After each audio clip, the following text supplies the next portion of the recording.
6:01, we will bring this regular council meeting of the city of Blanco to order. We can start with roll call. Mayor Pro Tem Salcedo, Here. Councilmember McClellan, Present. Councilmember Smith, Present. Councilmember Lewis, Present. Councilmember Kamani. Present. We have a quorum. All right, we can stand for the pledge of allegiance.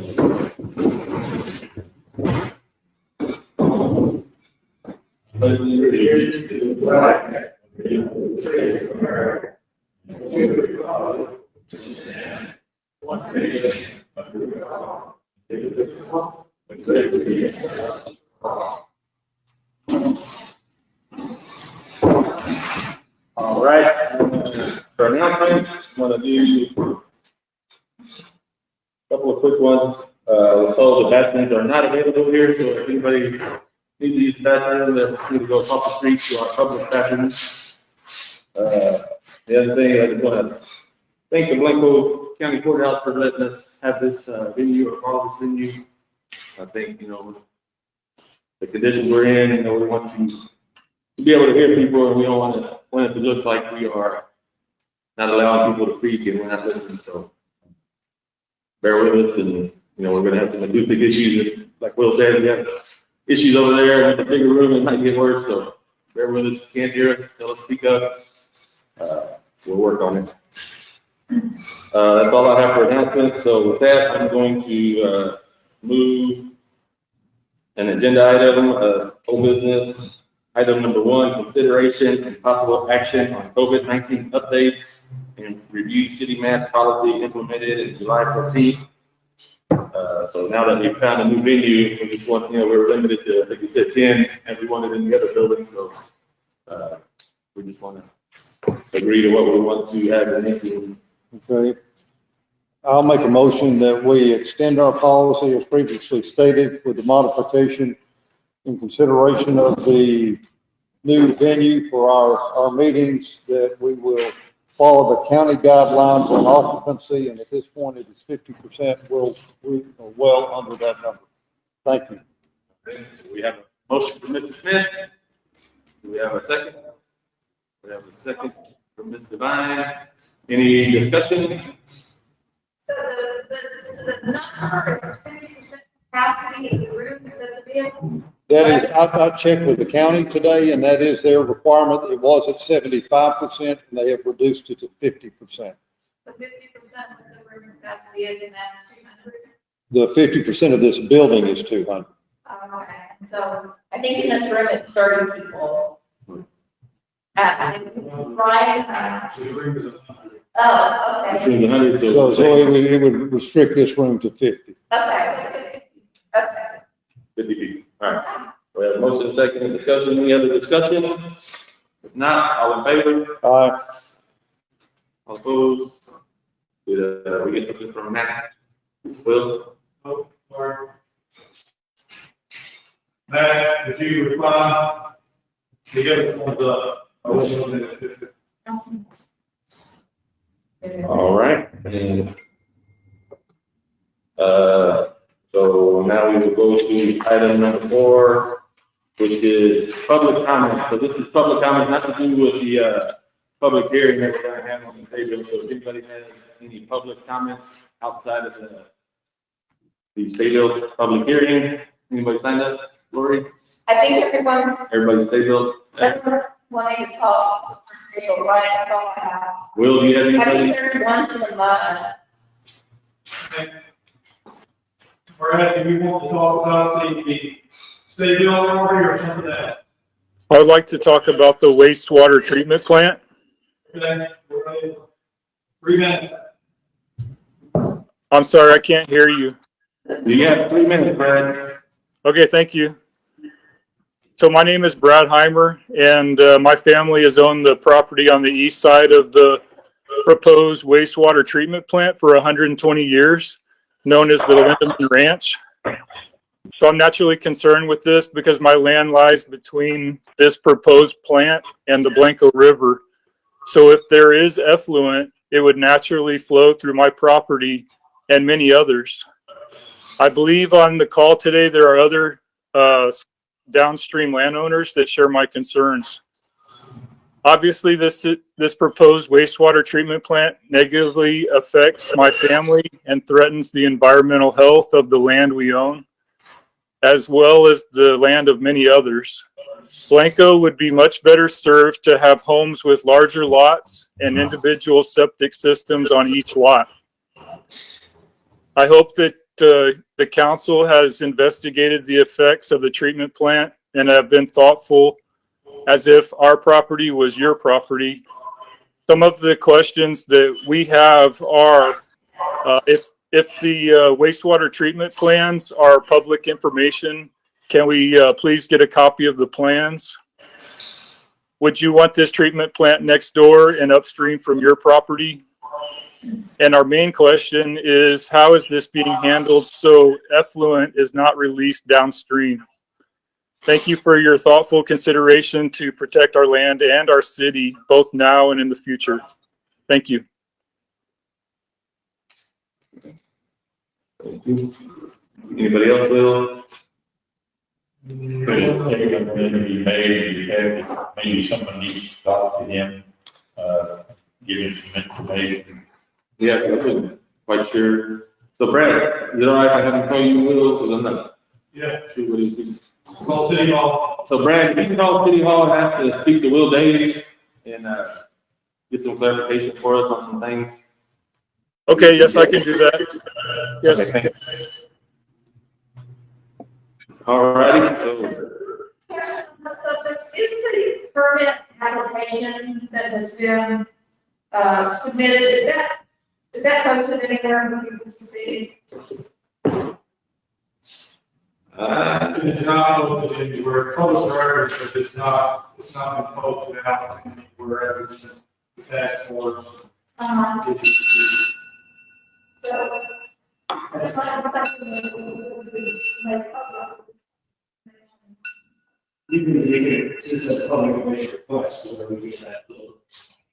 They do. Is there anything wrong with just being transparent, but anything you can combine without? I think the only thing we come across is it's permit. As far as somebody requesting. It's free. And the only problem that I think to know is this not space on the website. Is there a space for me on the website? So when we want At to. least I'm sure it is here. I'm trying to age for a little more transparency with people because I have a lot of. Hey, council. For the perceived lack of transparency. And just trying to correct that. Go ahead, Brad. I'm going to ask everyone to, if you're going to speak, get close to your microphone because the echoes in that room are making it real hard to hear. okay.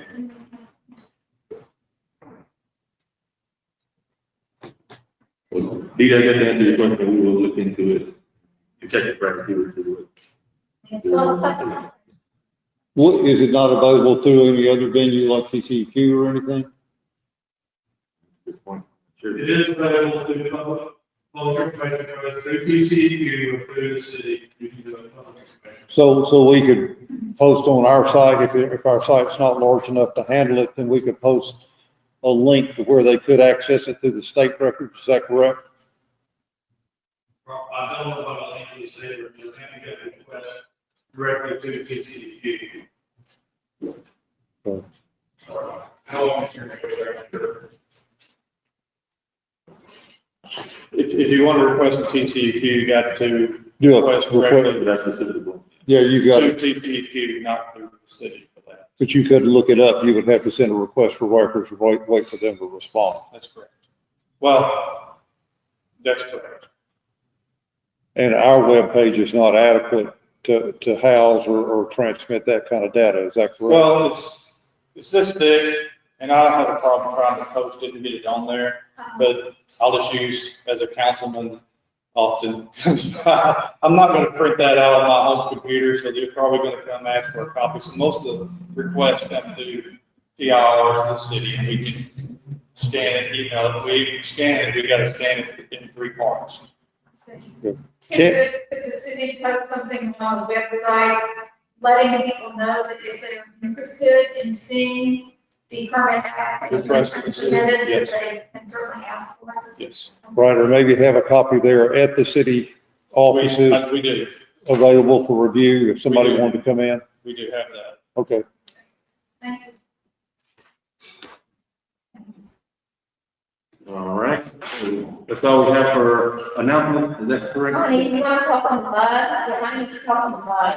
Okay. So that's on here. Thank you. My name is Connie Barron.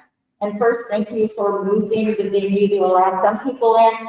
I would say, I would, as a public health and healthcare person, I wouldn't do numbers. I would move those here. We would talk about alcohol, alcohol, urine, the windows are open for ventilation. Just to be One safe. rule, like that. Yes, just to be safe, because right now, in the 5-county area around Travis, they have suspended elective surgeries because the hospital rates are up like crazy. So be careful. I mean, I think you can't be too careful, but why are you those cupboards and windows open? You want to do. Now, that's not what I'm saying, but I want to put. So I want to say thank you. And I did want to say, to the point that was brought up, is especially in regards to mud, because it's such a big deal. And I feel like, I'm not sure how we can get better information. I often say, when we do events at Gem of the Hills, we put posters all over town. We put an ad in the paper, we put it on our website, we put it on our Facebook page, and still people will say, I didn't know about it, so I'll just carrier pigeon. I don't know what you can do, but I'd ask you to explore some better ways. I didn't know about this special meeting, that might be my fault, but I didn't see it, like during the holidays, if there was a notice posted. I haven't been able to see the resolution that is supposed to be actioned tonight. Maybe it's somewhere, but I don't know where to look. And when we're dealing with issues that are that big, what I hope the council will do is educate us. Help me find answers to understand. Maybe if you can't get the whole document, you could do a question and answer that are most common. What is it like? What are the potential responsibilities to the city of Blanco and we as a taxpayer going forward? What will this development look like? What's going to happen 3 years down the line?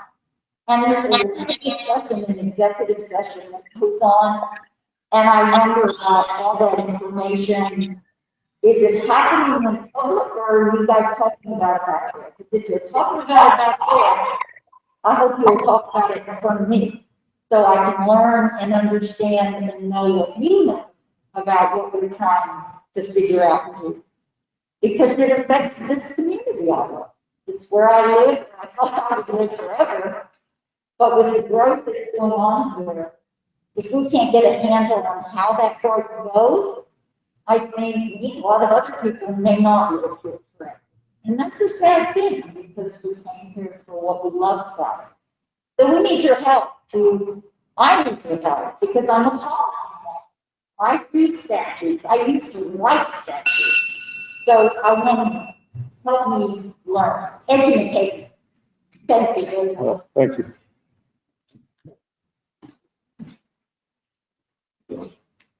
Anybody else on? Anything else? You got anybody, Will? All righty. So with that, I will open the public hearing at 6:16 to discuss related to State Bill Unit 1, Lot 6, Plan Development District. So I think we have a list of people that are here in the audience, and there's probably some. We're not going to quite limit it to 3 minutes. We'll give you about 5. I mean, we want to listen to everybody, but we also, We don't want to be here till midnight, but, we definitely want to hear it. And if we get to the 5 minutes, and you're still in the middle of the sentence, or you still have a point to come across, you know, we'll let you talk. So, we will start with, what do you have there, Cory? Sharon Savage. Maybe you could set a 5-minute timer just so we can. Okay, I'm talking to y'all on the phone. If you can't hear me, just holler. Name again. Sharon Savage. Okay, I'm here. I'm objecting to the proposal that Mr. Wheeler has made in connection with lots 15 through 28 on his plat. Lots 15 through 28 are highly treed and a unique natural area that's a portion of the 6 acres that he's offering for your review. The proposal for 15 through 28 is in direct violation of the UDC section 1.21 and 2. When UDC went into effect, the community at that time, the way I understand it, wanted a UDC in order to maintain the appearance and rural character of Blanco and to protect the town character of Blanco as the small town character, of Blanco as growth started to occur here, and to preserve open space. Lots 15 through 28 directly set up the perfect storm that we have coming to the community. We have those in planning and zoning and the council that know the economics and want the tax dollar, and that's an interest. We have people like Jason who bought a nice piece of property and certainly wants to make a profit, so there's your economics. We have the heart of the town, which is reflected in the UDC. That is the heart and soul and legal mandate that we must follow in making decisions with regard to what we're going to do here. And then so you have 3 things: economics, the heart of the town, and then the law. And the law is aligned with, the UDC is aligned with the heart of the town, which is its appearance as a rural community, its character as a rural community, and its small town nature and its preservation of open space. So I know Jason is a very nice man, and I know you cannot just throw out the code because he's nice so that he can make a profit and the town can make a profit. It just can't work that way unless y'all want to trash the code and just say, take it off the books and let's go economics and full tilt boogie and forget about the character of the town. So I would suggest that we look at 15 through 28 because of their unique natural beauty and the reasons we all came to this town to raise our healthy children and to be healthy ourselves. I mean, I don't know if you guys keep up with it, but like in Japan, you can go and pay money to go into the forest to take baths in the air of the trees because it's so rare. We have it in the center of this town. It's not big, and growth will be all around us, and people are going to make money off of the top of us. I get all that. But what we have is so wonderful here. And I've raised my children here, and I've driven to the cities to work to try to earn money and drive 100 miles a day in order to stay here. And I know it's going to be a tiny jewel in the crown, so to speak, but I really think we're asked at this point in time if we're about the money or we're about something else. And the last comment I have is I do think there is a technical problem with the timeline of events that occurred with council and with planning and zoning, actually. Very briefly, on February 4th, 2019, there was a meeting before planning and zoning. And at that time, there was a discussion not only of the 5 lots that Jason built, but there was a discussion related to this property now that's before you. The planning and zoning minutes reflect that they asked Jason to submit approval for all of it. He comes the next day on February 5th of 19 and files a rezone permit application. If I had the right,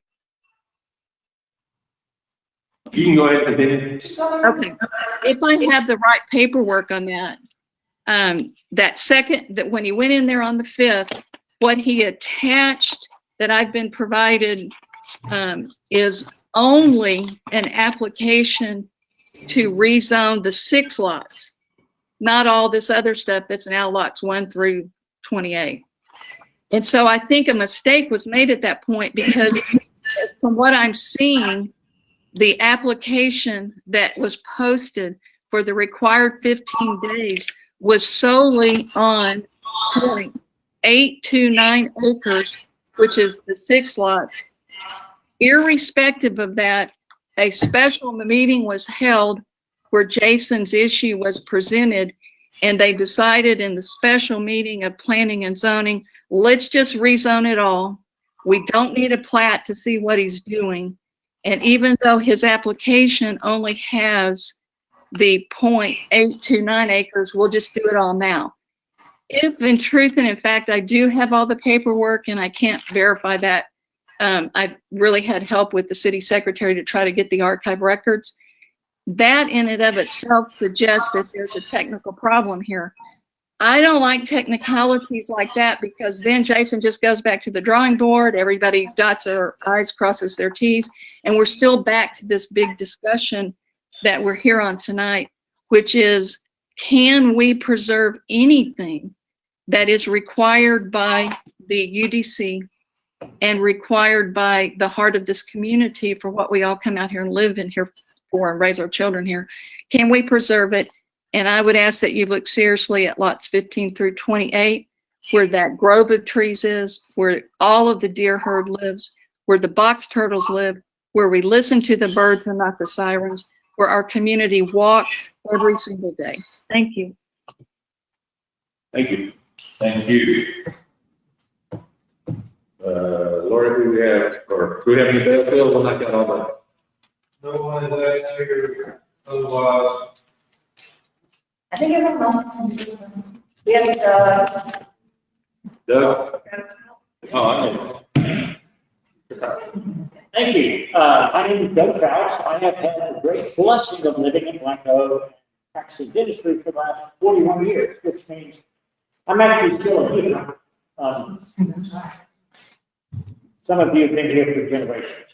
I own a house, I live on Bell Street, but I own a house at 1319 Greenlawn.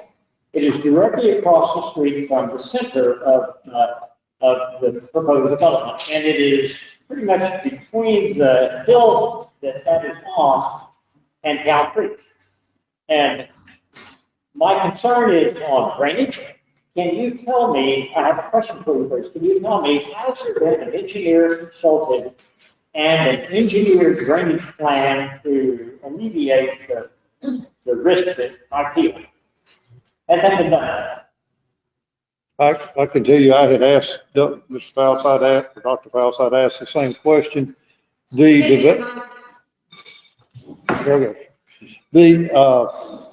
developer is required to engage an engineer that will provide us with a stormwater plan or a stormwater detention plan. And then it will go to the city's engineer and he will review it for adequacy under this procedure. Is my understanding. My question. I can say that it is inadequate right now. I've owned the house for 6 years, and twice water has come off of that hill, filled up the ditch that runs along the east side of Green Lawn, and it goes over the road, and it's been in my garage twice. And I've already removed about 1.5 foot of dirt and rock in front of the house to try to shift the water somewhere else. And I think of all the impervious cover going up there, that's why I want an engineer. If that's handled, then I'm good with that. I have the same, I'm an old person, and old people are notorious for not wanting anything to change. Blanco is going to change, and it is going to grow, and it is good to see that there will be some kind of housing that may well be more affordable, and that is what is going to happen. You guys, I appreciate your responsibility in making sure that it happens in a way that preserves Blanco as I have known it for my 40 years, and as I hope that all of our children can enjoy it. Thank you very much. Thank you. Thank you. Who you got next, Lori? We have Gail McClellan. All righty. So we have Gail McClellan. And on her letter reading, she's gonna read the letter for somebody else first and then. The other one is separate. Well, I'll just introduce myself as Steve and Phyllis Edmondson. They sent me a letter and asked me to read it to the city council, and to give you a copy also. Members, Blanco City Council, and members of Blanco Planning and Zoning Commission. We are owners of the house on 1408 Mesquite, which is in the 1993 Edmondson Trust. We are writing to express some concerns about the above-mentioned development of property. Our neighborhood consists of older, well-established houses in a peaceful neighborhood with caring residents. The new development will be right across the street from our home. The proposed development area is full of beautiful oaks that are very old, and we would like to see them preserved. The proposed high-density development will bring a tremendous change in traffic and substantial increase in noise in the neighborhood. It will significantly increase wear and tear on Mesquite and 13th Streets, which are already marginally maintained by the city. Also, it would add to the safety issue for children walking to school through the neighborhood without sidewalks for safety. One of our main concerns is the lot sizes proposed and the number of houses to be built. The proposal seems to have way too many homes for the amount of space. Most of the indicated lots are very narrow, and any housing will crowd each property line as well as setback. Another concern we have is drainage. Our house is lower than the street. Additional runoff from the development would increase the potential for flooding on our property and home. We take good care of our house. We are currently replacing old screens and painting the house. We take great pride in this house. It was built in the early 40s and even qualifies for historic designation. We are the second generation to own the house. The people in this area are really good friends and neighbors, and we all care for each other and respect our properties. Deer inhabit all this area, and fawns are born at our house, and they go back and forth on the properties. The whole neighborhood loves them. It is so peaceful. We wanted to express these concerns and hope that the development will be more suited to the land available, and that traffic, trees, safety for our school children will be a top priority, and that proper drainage is accomplished. Thank you for your consideration, Steve Edmondson and Phyllis Edmondson. Would you pass them? Yes, thank you. Now I have a sad tale. My printer stopped working at 5 o'clock, and so I hope I say the right thing, because I deleted a lot of stuff. Obviously, but I'll get you a copy of mine. So my name is Gail McClellan. I own the property that borders the north fence of the Stayville property. I appreciate your time and attention, I really do. And I'm so grateful that y'all saw fit, even with all the echoes up here, to let us attend in person. Thank you for whoever did that. So, I went to the P&Z meeting on January the 4th and spoke. Other people spoke via the internet. I came away with more questions and concerns than I went in with. I am a strong property owner advocate. until the public is put at risk. The safety, health, welfare, and quality of life of our citizens and community have to be taken into consideration when projects like the development at the Stayville property are considered. Several years ago, the people of Blanco were involved in developing a unified development code to protect the citizens of Blanco. Three of the major concerns were the safety of children getting to school and back home, keeping Blanco's rural atmosphere, and protecting our trees. The proposed development of 28 houses on Stayville's 6 acres violates all three of these concerns. The city at that time really cared about their citizens and what they thought was best for Blanco. They really went out of their way to get citizen input. I remember, I lived in El Paso and they even got me. Some additional concerns that I came away with after attending P&Z meeting are the limited parking, the very small lots, the crowded houses with 12-foot slabs in front to accommodate 2 cars. What if somebody has 3 cars? What if they want to have a birthday party because they're not going to be allowed to park on the street? The flooding of homes from the 5 houses on 13th Street, they flooded the duplexes at the corner of 13th and Green Lawn. Mr. Friesenhahn, he called Jason and Jason has fixed it, but the flooding never took place before that. His place never flooded before those 5 houses were put in. Sorry, I'm having a hard time seeing and talking at the same time. And then the runoff on both sides of the street that will flood the houses. I wasn't even aware there was a flooding problem, although when it rains at our place, everything goes down to our neighbors, so she has a lot more of our dirt than we have. But it does flood bad. I'm also was impressed with the lack of concern for the heritage oak trees and the lack of concern for the pedestrians, specifically our children who walk to school. There will be so many cars that you won't be able to see them dart in and out. And what if they decide to chase a ball out in the street with all the cars parked there?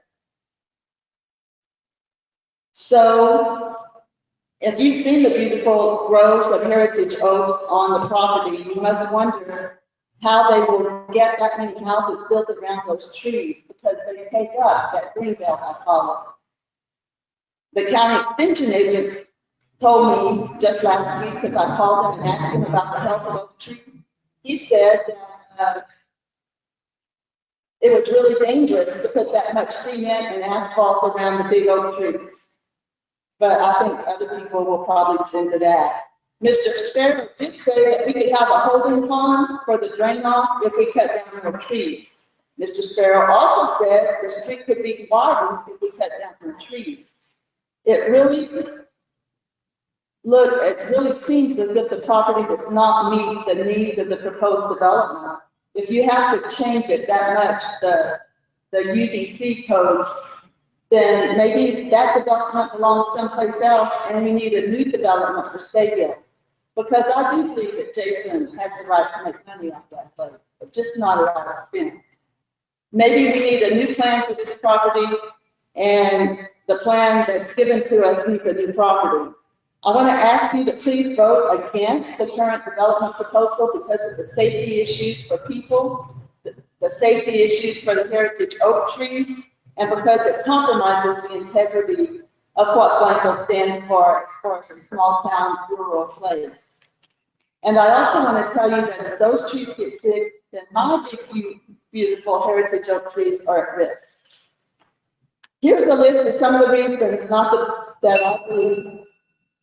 I just have a minute. So sorry. I read slow, I'm so sorry. Safety for children walking to school and safety for all pedestrians. Protecting our majestic heritage oak trees and protecting oak trees on neighboring properties. Preventing flooding. The green belt helps it not flood. And it also protects those homes. Drainage issues. There are going to be humongous drainage issues. Holding ponds. Holding ponds, you think that they'll help, but what about the mosquitoes and the insects and the snakes that go to those holding ponds? Who's going to keep them cleaned out? What about our schools having to put in more crosswalks and have crossguards? And what's the expense gonna be to our schools to help these kids get there safe? What about our old infrastructure? How the load that goes into our old infrastructure from the new infrastructure, how will that affect it? Increased traffic is not good. Street wear and tear is not good. There's gonna be over 100 new cars with those two, with the one that y'all have passed and the state one if it passes.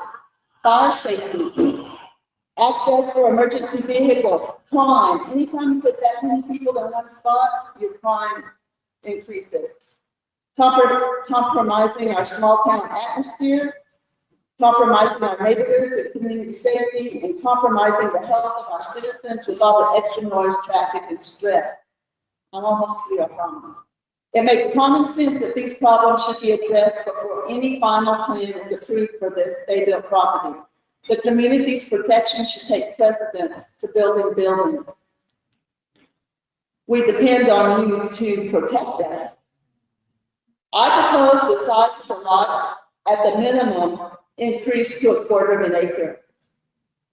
The best thing is that maybe the green belt could just be left alone, and maybe something a little less dense could be put on the other side. Every council member would benefit by walking that property on State Hill. We should be able to work things out with the right development plan. Let's create a win-win situation for everyone. Let's include the community and Jason and everybody to put in the development that will complement the neighborhood, complement our city, and protect the things that need to be protected. To summarize, this is not a good fit for the city, the property, the neighbors, or the neighborhood. So let's find something that is a good fit. And I was asked to ask who the engineers are going to be, who the outside engineers are going to be that inspect that property for drainage and all that stuff. And I don't need that answer, but it would be nice to have it. Yeah, I don't think that answer is yet, as far as which firm. I'm sorry, I can't hear. No, I'm saying as far as which firm, I don't think we have that Oh, you answer don't yet. have it yet? Yeah. Y'all publish it when you know which engineer, because there was one of them. Really, that would be the city one that approves, whatever. Well, So the you- guy at CNC said we have to watch those engineers because they'll sign off on anything. So we want to be sure we have a competent engineer. First, we don't want it to be passed. But, anyway. Thank you. Thank you. We got next, Lord. Ms. Cass. Pamela Cass. Hi. Hello, everyone. Thank you so much for hosting us tonight. I'm not going to say anything really different than what everybody else has said. But I did sign up, and I do want to make my opposition to this development in the model that it is heard. We need housing in Blanco. Everybody knows that. Everybody agrees to that pretty much. Most of us understand this and agree. But we will not be served by models that disregard our unified development code and master plan. Can y'all hear me? Yes. Okay. These documents were carefully crafted by our local residents. I worked on plan to guide growth and development while preserving the very reasons that people are attracted to them. The Historic Commission and to Keep Blanco Beautiful have for years partnered with the Arbor Society to identify, measure, and log our heritage trees. It's a painstaking work, but documentation is critical because beautiful trees and landscaping add actual value to communities. In real estate market alone, heritage trees and landscaping can add thousands of dollars to the price of a single property. My mother's house is in Garden Oaks, and it's close to Lazy Creek, and we're concerned about this amount of impervious cover. If 3 of the 6 acres will be paved, I can't see how this may not cause drainage issues or even flooding. I know flooding has been an issue at my mom's house, but not inside the house, but just water, flushing down from the reservoir. While the reservoir does do most of the heavy lifting, in Garden Oaks by conserving the water that used to run down the creek through this area. I can't imagine that after this established development in this particular model is created, that the reservoir, it's gonna need some assistance. I can't see how this isn't going to be an issue in the future. And while I'm grateful that houses are being built, but not with the development that's modeled this way, it's a risk. We can still benefit from development while not sacrificing our governing rules and our precious resources. Thank you. Thank you.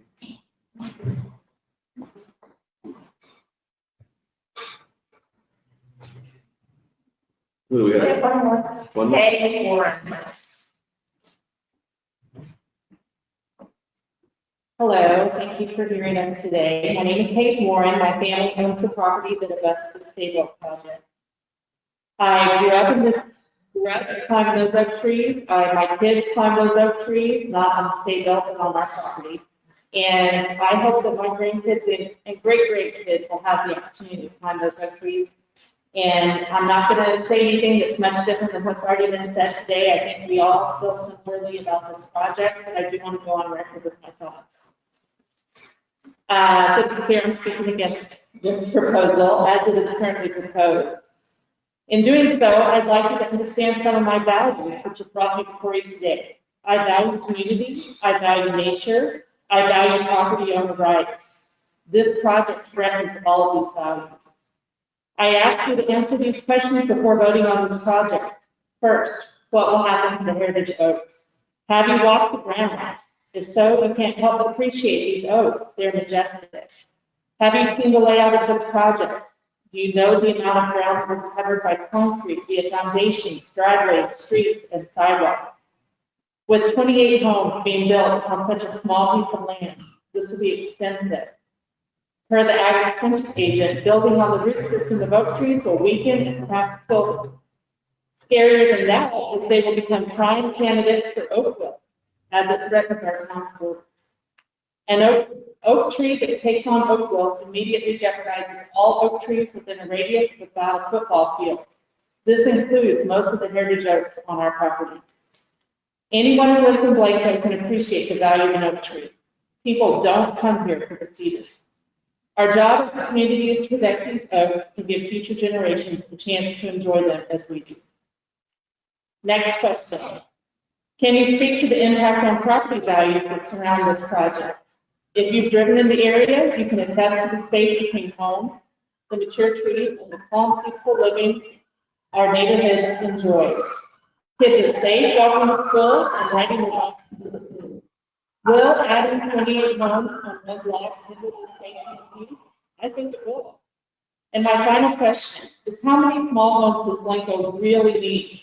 My understanding is there's a project on 32 adding around 1,000 homes over time. And there's an approved project on 11th Street adding 20 plus homes. How many more do we need? Is this healthy growth for our community?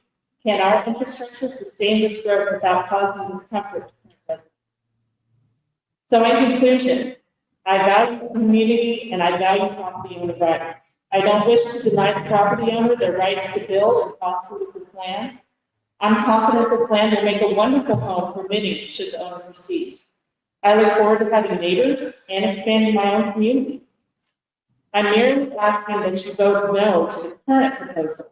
Encourage a revision to this project that will decrease the impacts to nature, our neighborhood, and our great big country town. I ask you to limit the number of homes to a reasonable number. I ask that this number be decided upon after extensive research. I ask that you do the research and only say yes when you would feel comfortable living next door to this project. Your decision tonight impacts generations to come. It's worth taking the time to get it right. Thank you so much. Thank you. Thank you. I have a copy of it. Oh, thank you.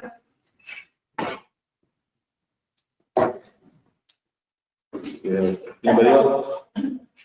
Anybody else that want to speak? No, Will, you got anybody? No. All right, and with that, at 6:46, we will close the public hearing and go back into the regular meeting. And we will, start with, staff and, commission presentation and updates, starting with, Will Davis.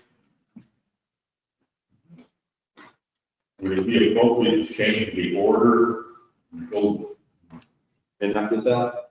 yeah, finish this. Yeah, no, I think I'm good with that.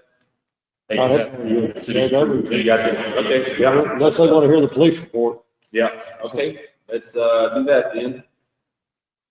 Let's move on to new business, item number 1, which is consideration and possible action on Sayville, Unit 1, Lot 6, Plan Development District, PDD. So I guess I'll start off by Susan. I think y'all had, you want to do here a little presentation and how we got to this far.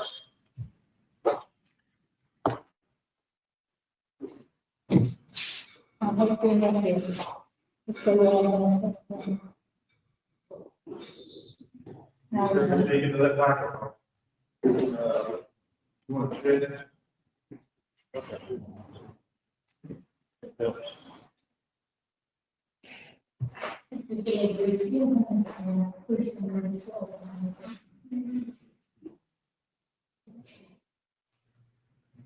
We've had some long meetings over this, and we've had several different concepts.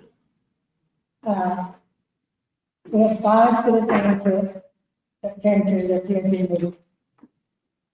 2 of those were okay with the development, but they had concerns about the drainage and the flooding. 2 of them were opposed to the development, but they had a lot of other concerns.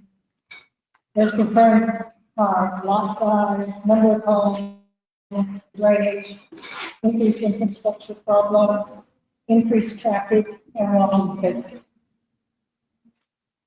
And I can understand our citizens can involve. I think the most discussed issue was the drainage and flooding. We requested to consider the effects on the entire community, what benefits to the current citizens, the effect on our heritage oak trees, and the effect on wildlife, and the character of Blanco. Those are serious concerns that our citizens are asking us to keep in mind. I'm concerned about the flooding and the drainage. I know that we said that a lot have been put in place in NPDD, but the final burden is going to be on the Texas licensed civil engineer with the oversight of our city engineer to make really sure that our downstream citizens don't get devastated by what we're doing with this PDD. And they won't have any say so about it. Maybe. They weren't here, but they're the ones that's going to take the brunt of having to live with the flooding or try to reasonably do something about it. One of the things that was brought out was it was asking PDD if they did have flooding, who was going to stand behind the citizens in regards to how, did we just leave it in their hands and say, not our problem? I don't think we can do that as a city. I think that we're going to have to take initiative here to either make sure it doesn't happen or to help them fix it if it doesn't. That's just my personal opinion. It's not a PND opinion. One of the other things that they talked about at the PND meeting was the density was the primary. Now, the project meets with the units per acre, which is 500 units per acre, and it meets with the lot size, which is 6,500 square feet. And that's what shows in the UDC code, except it only does that by us allowing them to vary from the lot width and the road width. We don't give them that variance, then they won't comply. The developer said if we increase the road size, then some of the trees will have to be eliminated, and we don't want that. So we're in a paradox here, that we have to determine what is the best for the citizens, and can we get better than this? And negotiate more with the developer, who's been very open to negotiations. And so it's going to be up to the council to try and make this go. Some additional considerations I think I hope y'all look at. I don't think we should have it, I think we should hold it to 27 units and less maybe, but no more. And they can do that last drawing that we got in, they can do that, if they just eliminate that number 10, that house number 10, and stretch those lots out to 50 feet instead of 42 or 45. That would hold it to 47, because they added a lot of clumps. We need to stop that. And I brought that out, it's another one we sent you, but with Mr. The developer. Thank you. I really would like for you to consider really closely that rock setback. 10 feet may not be enough, because those driveways in the front, you put a pickup truck in there, which my husband drives. I don't know if it would hang over or not, so I really hope that you develop into that with him. The deed restrictions is supposed to have forbid parking on the street, and I agree with that.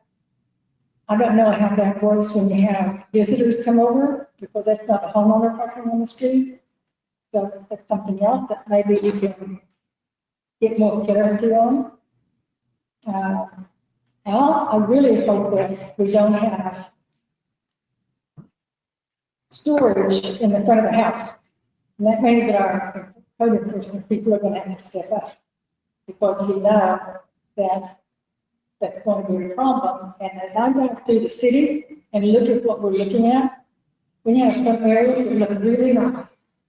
And we have some areas that are stacked up with all kinds of junk all over the front yard, so when you drive down that street, you get a really bad imprint of what Blanco is.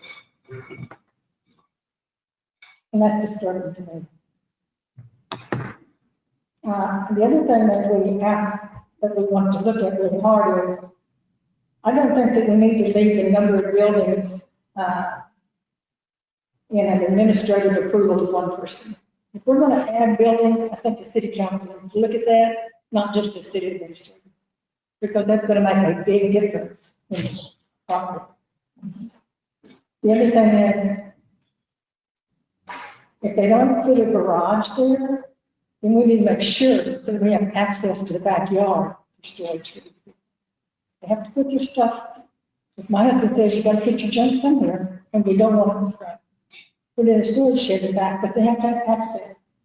And that 10-foot access, I don't know if that gives them access, so that's another consideration that maybe needs exploring. Now, I just put down here, I think many of our neighborhoods are in dire need of renewal and or cleanup. This project may not be what we would all lay out if we had a dream neighborhood, but we need affordable. So with that said, the question is this PD, will it be an enhancement for our city and for our citizens or not? And if it won't, then it doesn't fit. I will say my last thing to say to you is, this came to us incomplete. We didn't have all the documents and the required paperwork and the drawings as required for the UDC. So we sent this to the city council with a preliminary approval, waiting for the final documents, and we requested that it comes back to the PSC for us to look at. The drawings, we didn't see the drawings that have the house plan, the elevations, all the things that are required in the EDC, we didn't get them. And we don't want to give you a final approval until we do it. But we did want you to look at it and have a conversation on it and have the citizens to come and speak to you regarding it. So the ordinance must be completed with all the things needed in the UDC in section 4.10. We don't have it. And the P&Z, these are the conditions we put in the to. P&Z gets to receive the revised master plan, including the elevations, footprint, the final plot, the deed restrictions, before it moves to city council for a vote. So you can tell that we were a little, we almost said, we're not going to even look at it until we get all the documents. And so we just want you to be sure that you understand we're supposed to be done with them before we give you. Open for any questions. Okay, I do have one question for P and Z, and when you were quoting the UDC referencing five houses per acre. Is that inclusive or exclusive of the streets? You know what, I don't know, I'll have to look that up in UDC, I'm sorry. It's not in the Top of my head, I UDC. don't know. Okay, my question was, with the requirement of 5 houses per acre, if I own 5 acres that fronted on an existing street, I'd be limited to 5 houses per acre. If I'm putting in streets, do I get to count the right of way as part of the acreage for the 5 houses per acre? That's a question that I have that I do not have answered. And I don't know, I'll have to delve into that because, the UDC is, as you well know, is very complicated when we begin to look into these very issues that we're looking at right now. And I will have to go probably 2 or 3 places to be able to find out, because now we're talking about a property that's not 1 per acre. I mean, 1 house per project. So now we're looking at not a apartment complex, but we're looking at high density. Someone has to look at that. I don't know. All right. I can get back to you. All right, thank you. I'm pretty new at this, so you can hit me with a lot of questions. I will find out the answer, but I might not have it. So you're saying P and Z approved, but preliminary approval? With preliminary approved, it turned to council, but we cannot, the UDC will not let us approve this until we have all the documentation. That's in 4.10. We can't give you the approval until we get all of the requirements that the UDC calls for. And so we can send them to you preliminarily, waiting for all the others, but we made a stipulation that comes back to P&Z for our final approval. I don't know, this is my, I mean, the only reason I can say you can't do that, but I think we can, as well as we do. Okay. So Will, you wanna Yeah. speak on that? Yeah, thank you. Yeah, Thank you for all the work y'all did today. I just hope we can make it better, and that we make it right for the citizens, and we do what is in the best interest. Thank you. You'll come up to Mike and we'll, You kind of been involved with this from the get-go, so you just kind of give us your story on how we got here and the benefits to the city and I guess the variances that they are requesting.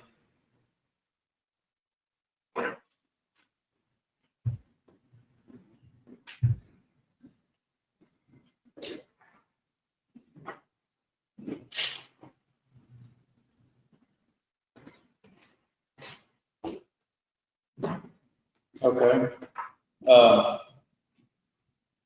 The primary specific benefit to the city is the easement of access that they'll convey to us for the elevated tower access, as opposed to the various other ways we can accessing that area. This will be a paved area access point that'll be conveyed to the city.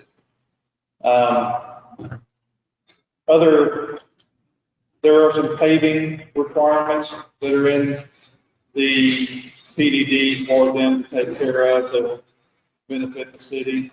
the drainage, I think, the drainage being done for the community by their civil engineer, then going to our civil engineer, will be fix a problem that is already there. There's a flood problem already there. And I think that these engineers, talking to ours before, on some initial studies they did about a year ago, I think this can solve a big problem that's already existing. I think they have a pretty good idea of what they need to do. But this not only addresses, or the developer not only addresses the drainage as it applies right there, they address the drainage as it goes all the way down Greenlawn. And how it affects the houses next to them, they carry that responsibility to help design a drainage plan that'll take care of all the way down to Town Creek. And then our engineers will back that up, recertify, change it, make modifications, and they'll take the responsibility going forward.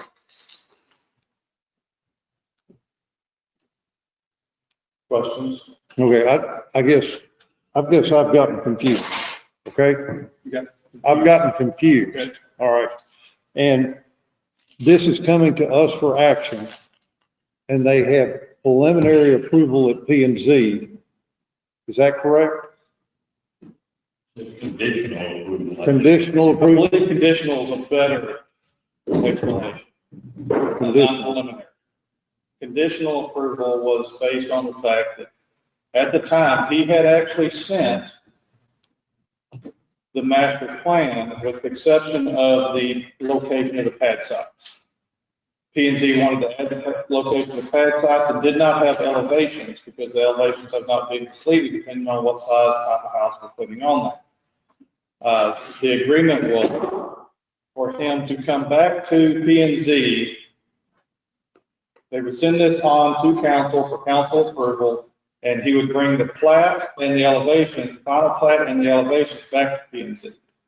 And, all right, so if we were to approve the conditional recommendation by P and Z, and then the developer was to tender the additional information that's required by the UDC, and if for some reason P and Z denied it and changed their recommendation to they would not recommend it, where does that leave us?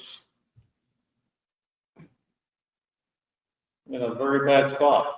Okay, thank you. So I don't disagree with your thought process there, but Okay, well, it was just a question. Right. Yeah, okay. All right. That's only questions I have at this time. I was just looking at this, page 2 here. Of the plan development district sector. There's a bunch of whereas. Down, if you go down to the last 2. It says, whereas the city council has reviewed this proposed ordinance and PD master plan and has determined that it promotes the health, safety, and general welfare of the citizens of Blanco, complies with the intent of the city of Blanco comprehensive plan, and is necessary in light of changes in the neighborhood. And where the city council finds that this proposed ordinance ensures the compatibility of land uses and to allow for the adjustment of changing demands to meet the current needs of the community. By meeting one or more of the following purposes under Code 410, provides for a superior design of lots or buildings, provides amenities or features that would be of special benefit to the property user or the community, provides an appropriate balance between the intensity of development, the ability to provide adequate supporting public facilities and services, and meets or exceeds present standards, etc., etc. I would find it very difficult to sign off on that in light of what we've heard here tonight. oh, it's the same when you signed off on the Los Altos. No, We made, but verbatim of the same. well, PDD. but those streets were in place, correct? Those streets, 12 Peak Street is now, is an unmaintained street at this time. But it was a dedicated street, is that correct?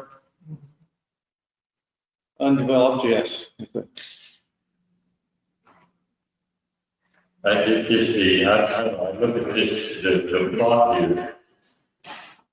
And the layout of everything, it looks more like a mobile home park than a planned subdivision.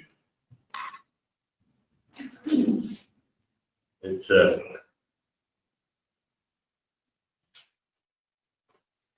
No, I period. thank you. I share many of the reservations. And I'm glad to see that there are so many people that came tonight to speak out and were able to make the venues that could come and heard from other people, had phone calls. There are quite a few things that I find disturbing, and a lot of it is things that people have mentioned. I'm not sure how you're gonna fit 28 houses on this property without taking out a lot of the streets. And I don't know how that works with the streets ordinance. I haven't reviewed that, but just looking at the map, I just don't see how you're gonna do it. The first person you called had an interesting idea of just, objected to specific lots in that area that just have a tree. Certainly, I think that's something to consider, that perhaps in that area, there could be a reduction in the number of houses to accommodate the trees. I have a lot of concern about flooding issues. I know that engineers are gonna say that they can take, you're paying 50%, and you've already got drainage issues. I don't know, I got a bridge in Arizona, so that's you're looking for drainage and flooding problems. So again, I think a lower density would certainly would be more in line with what the spirit of the community code certainly is, to maintain a rural atmosphere.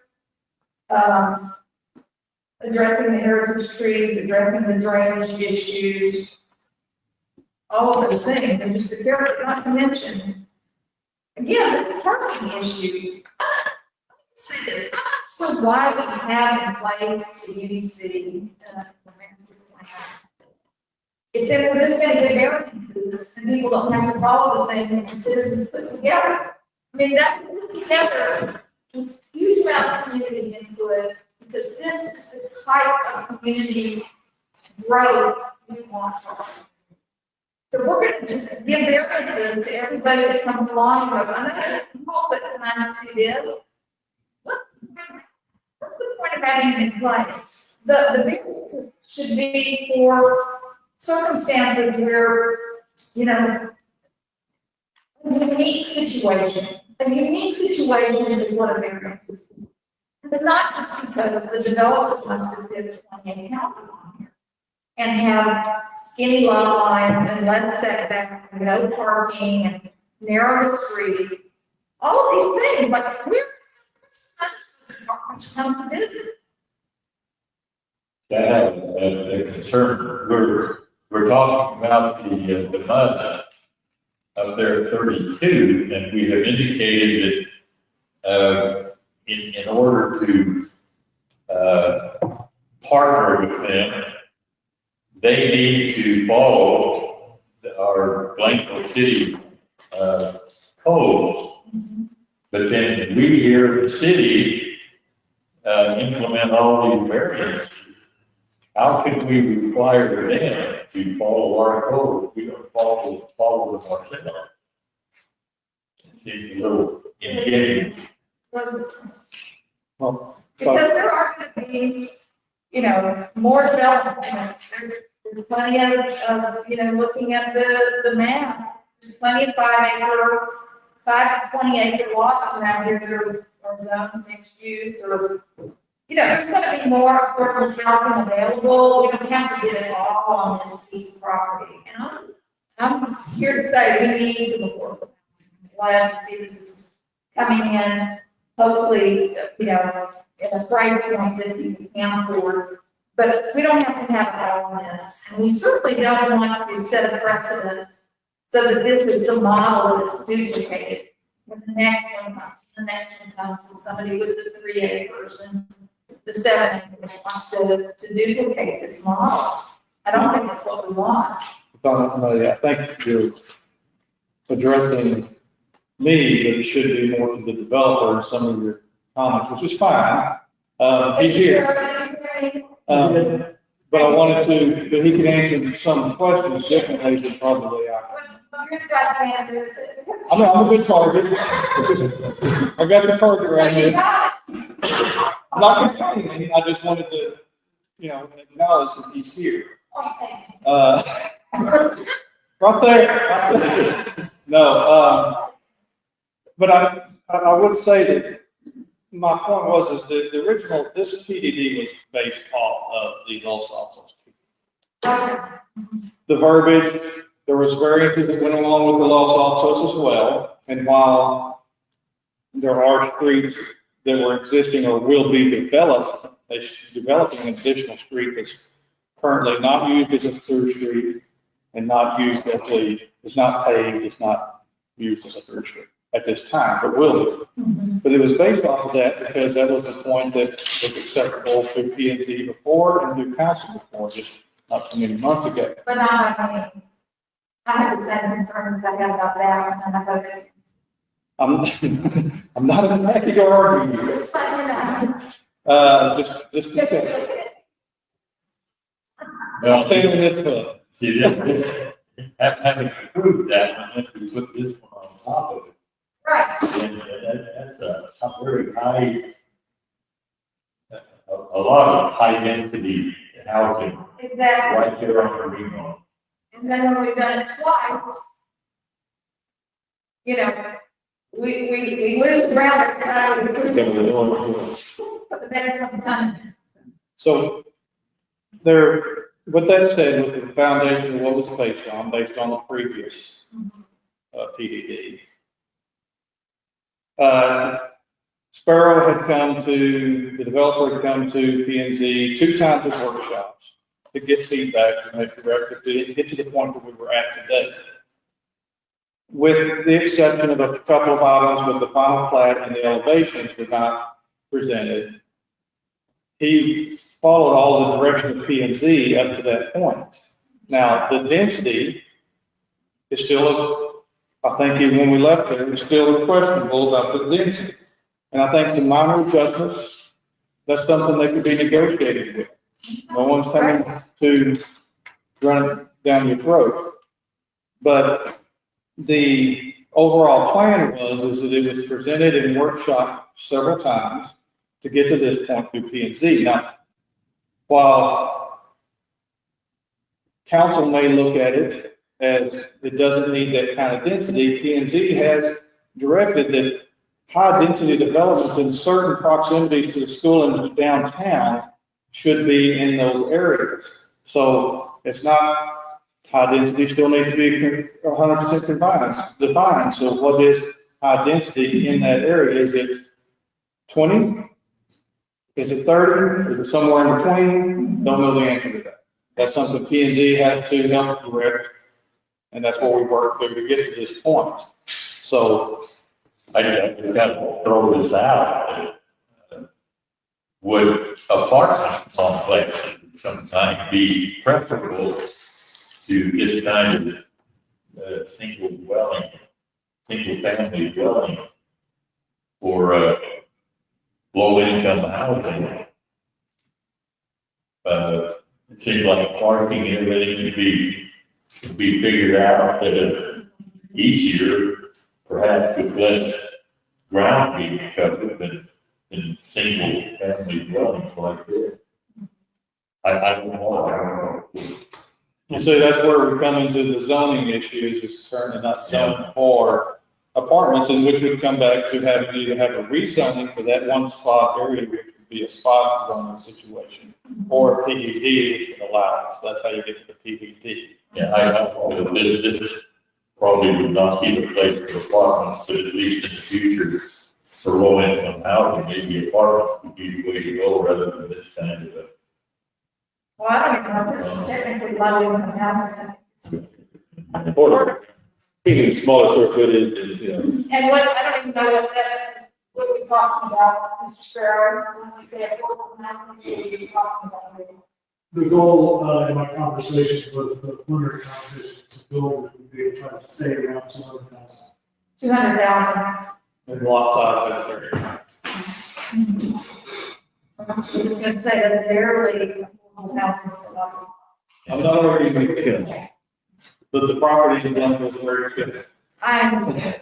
I understand. It's a challenge to get affordable housing around, Right. anywhere around here. I understand that completely, but I also understand 200,000 is not really comfortable for affordable housing, but it is where we're at. Yeah.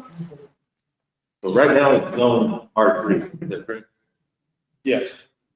And so what are the variances that are requested? I mean, I think we're all saying density is, Susan, could chime in?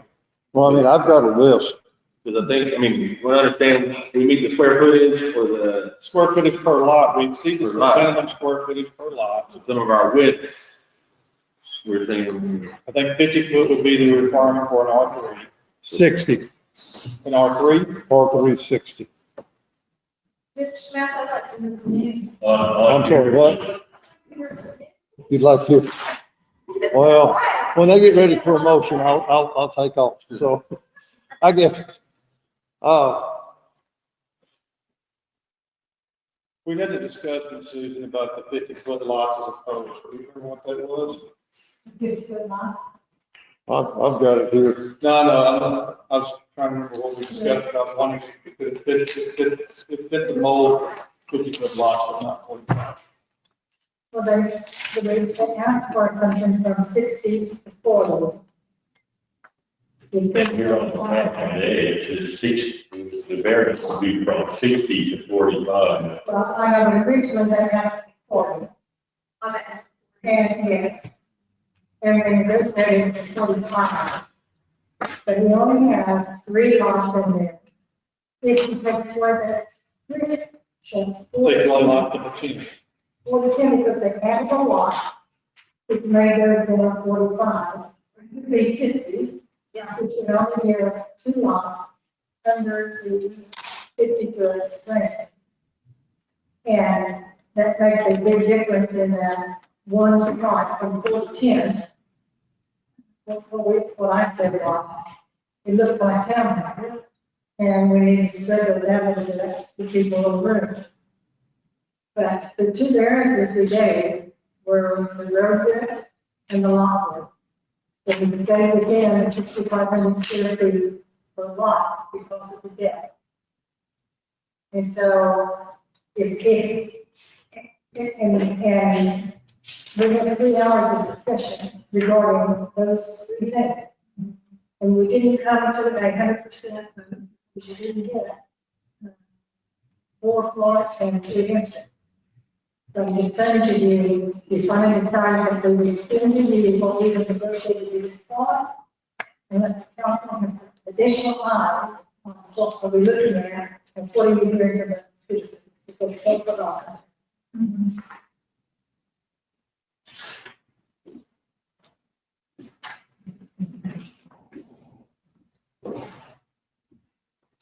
Anything else from me or questions for Mark? yeah, anybody have any questions they want to direct at Mr. Sparrow?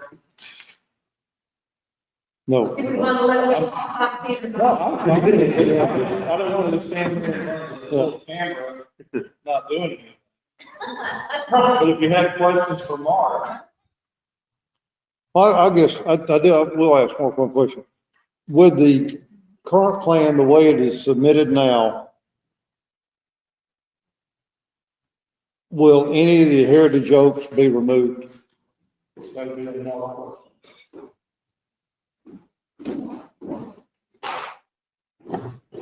Did you say it was for Mark? I couldn't hear. Yes, he did. Yes, I did, I wasn't here as well, sorry. I couldn't hear you. Okay, Good evening, council. The answer to that question is yes. how many? I count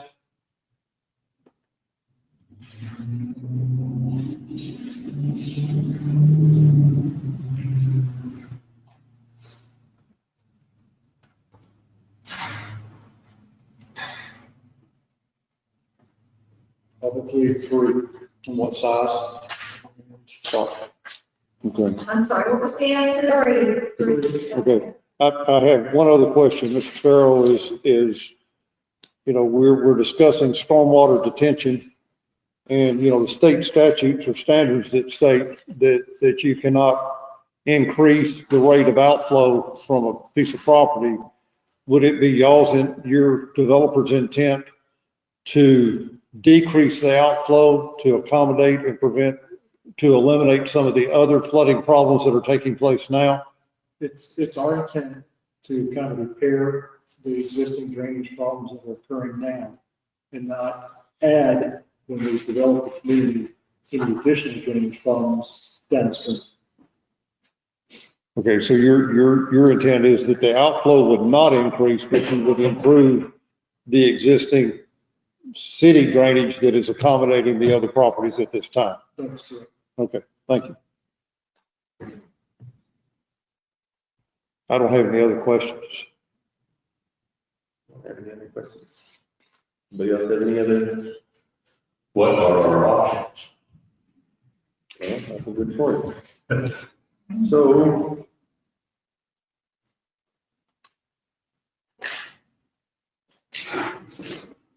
Consider and possible action on, so I guess our options are to approve it, not approve it, or table it and have more discussion. Or we could approve it with conditions, you know.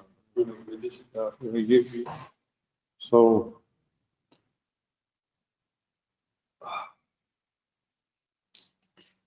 So If you're ready for a motion, I'll make a motion. I think, I think you approve it so we know what the conditions are. I mean, I guess that's what, you know, the motion is. Okay. You make a motion and then you can discuss it. Yeah, let me, what I want to do is I'd like to make a motion that we deny approval of the current plan development 2021. No, 2021 0130001.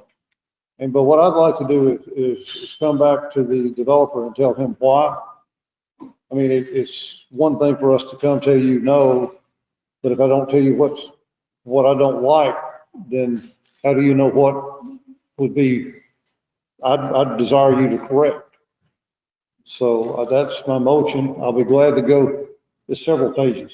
So I'll be glad to go over this or see if I can get a second and then meet with Mark. I mean, Mr. Sparrow later and over, or how do you want to do I mean, it? I think it'd be better if we all heard it, I mean, whether it's this meeting or just because, see if we all agree. Okay, here's my reasons. Okay. And I have spent time on the UDC. I'm much more educated than I was a week ago.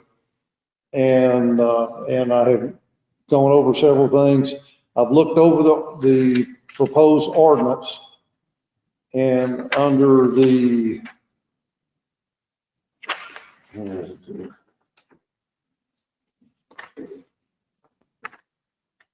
I guess we were discussing the whereases.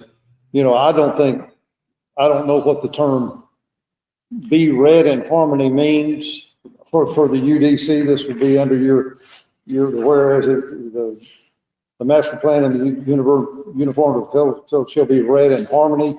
I guess they're read at the same time to deliver, you know, the intent of the document. And as it was also discussed, I don't think what is proposed promotes the health, safety, and general welfare for the citizens of Blanco, and I don't feel it complies with the city of Blanco's comprehensive plan. I don't feel it meets or exceeds the present standards set forth in the UDC 4.10. Let's see.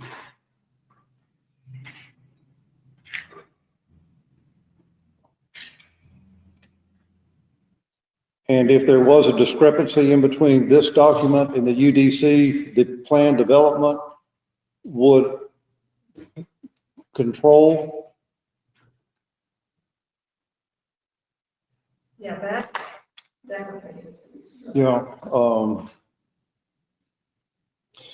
we've got the administrative approval for minor changes, and I think due to the controversy and public input, that I think if there is a minor change, it would need to come back to council.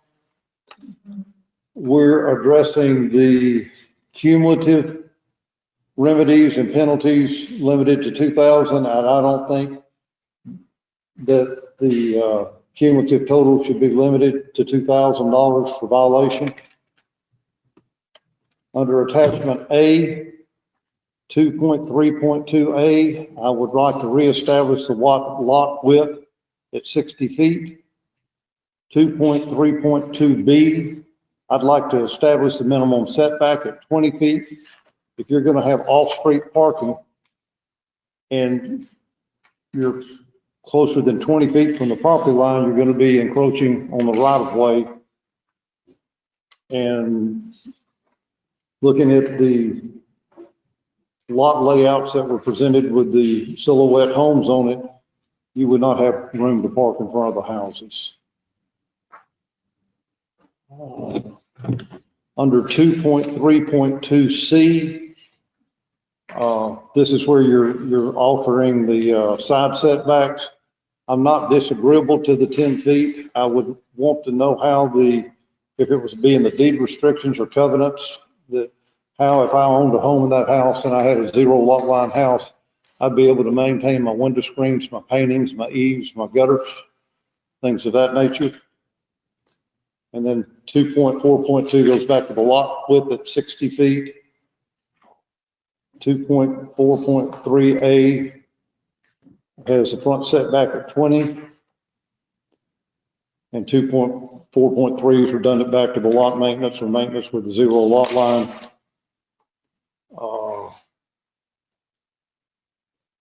Under 2.4.5, you're going to have driveways of a all-weather surface. If it is an aggregate surface, I'd like to be considered impervious.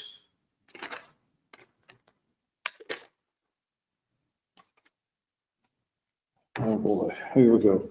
2.4.7. You know, I think the Heritage Oaks, and there's a reason for that in our UDC, and I would like to see a ISA certified arborist to certify there be no negative impact on the trees, heritage trees, prior to approving this request.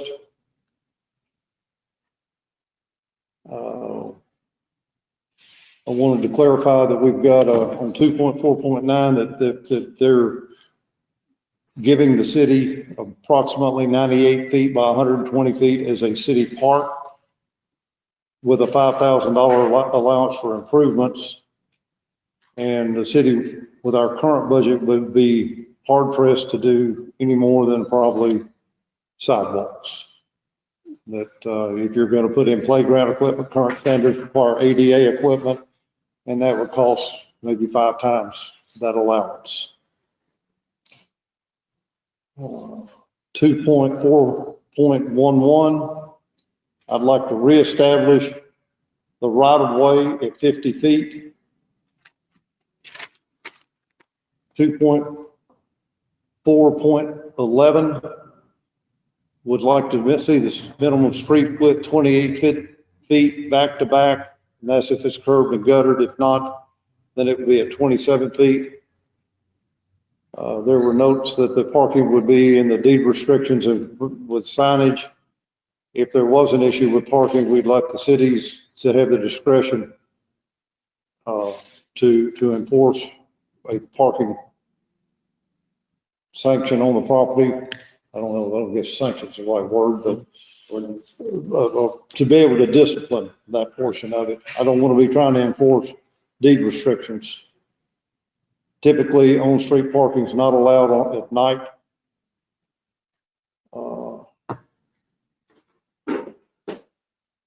Okay, each lot's going to provide for off-street parking for 2 cars. I think you're going to need at least a 16-foot paved or all-weather surface for that. And none of the parking would be allowed on the city right-of-way.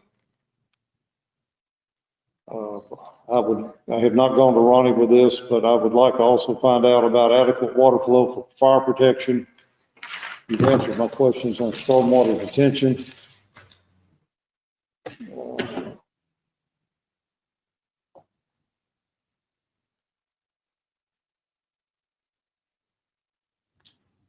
Under meter fees, I think you had set it at $250, and we'd like to be able to, the rate would be whatever the standard rate is for a meter water sewer tap in the city.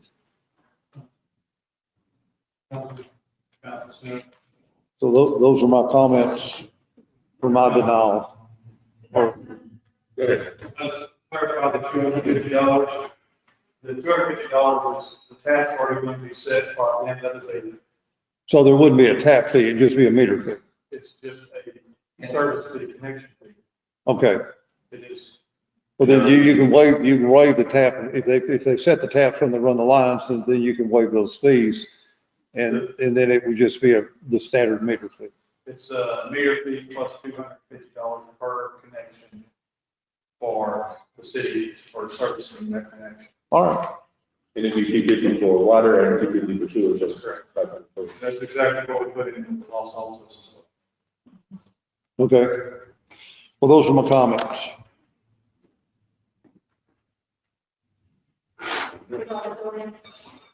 Was that official motion before that?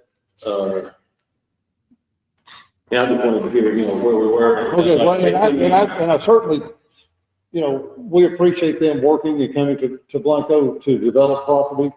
But at the same time, if I just told him, if we passed a motion that said no, deny. Right. Where does he go? They own the property, those heritage oaks were there when they bought it. And it's kind of like if you bought it and it flooded when you bought it, it's still flooding, the trees are still there. I'm not adding that those trees are a major deterrent to flooding because the amount of uptake of water, as opposed to impervious cover, should be obvious. Those trees are absorbing some of the water that when we lose. Maybe 1,000 gallons a day per tree during the summer. You compound the loss there. Impervious cover and loss of those trees. So basically, most of those changes you requested would be just to match the UDC, so basically. It would bring it back in line with the Unified Development Code.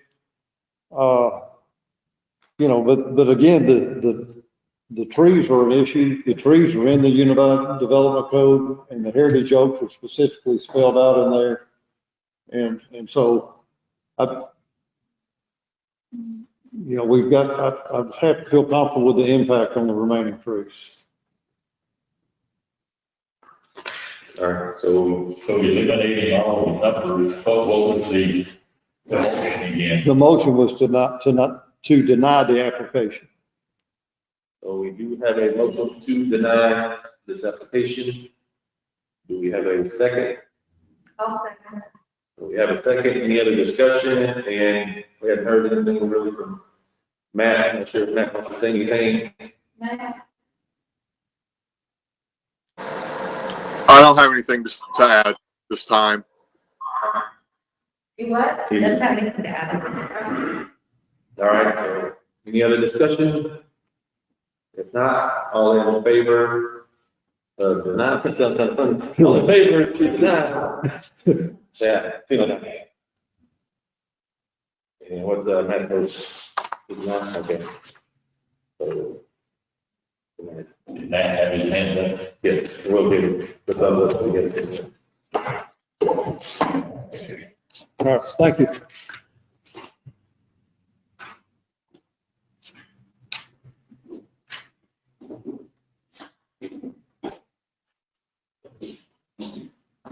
All right, let's see what we're here. So now we can go back to, staff and commission presentation and updates. So we can start with Will Davis. Very quickly,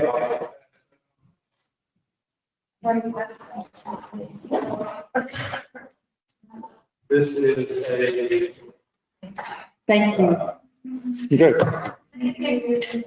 project report from Brigham Curve from the water plant. I know Ronnie maybe want to add a little bit more to it, if this Written to share. All right. if it's all Ronnie adding more to it, we were making progress.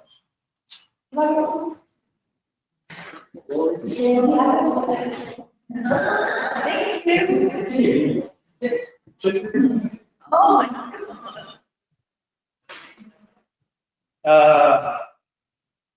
I did not get the update yet on the vaccinations. I know that they are working, and of course, I know that, Mr. Oakley had a few emergencies come up today, but he will send me, and once we get that information, we will send out to council what the status of the, vaccinations are for the city of Blanco. They have a plan.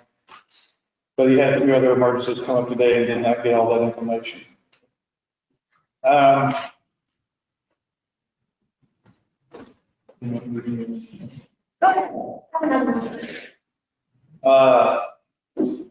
The special events permit will be back on next council meeting, or we start working on it again.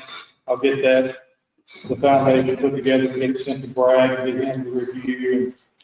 I'll be happy to, providing I get it complete enough and get it to Brad and the legal jargon, be happy to share it with council so that they can review prior to one of the meetings and be on the agenda. What was that? Special events permit. Hopefully get some of the, we've got some of the high points behind us there on that stuff.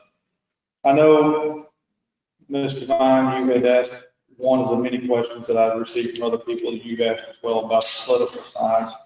I'm sorry? Because I know, I got that too. You weren't the only one, but, since you were the only council person that asked, other than Mark.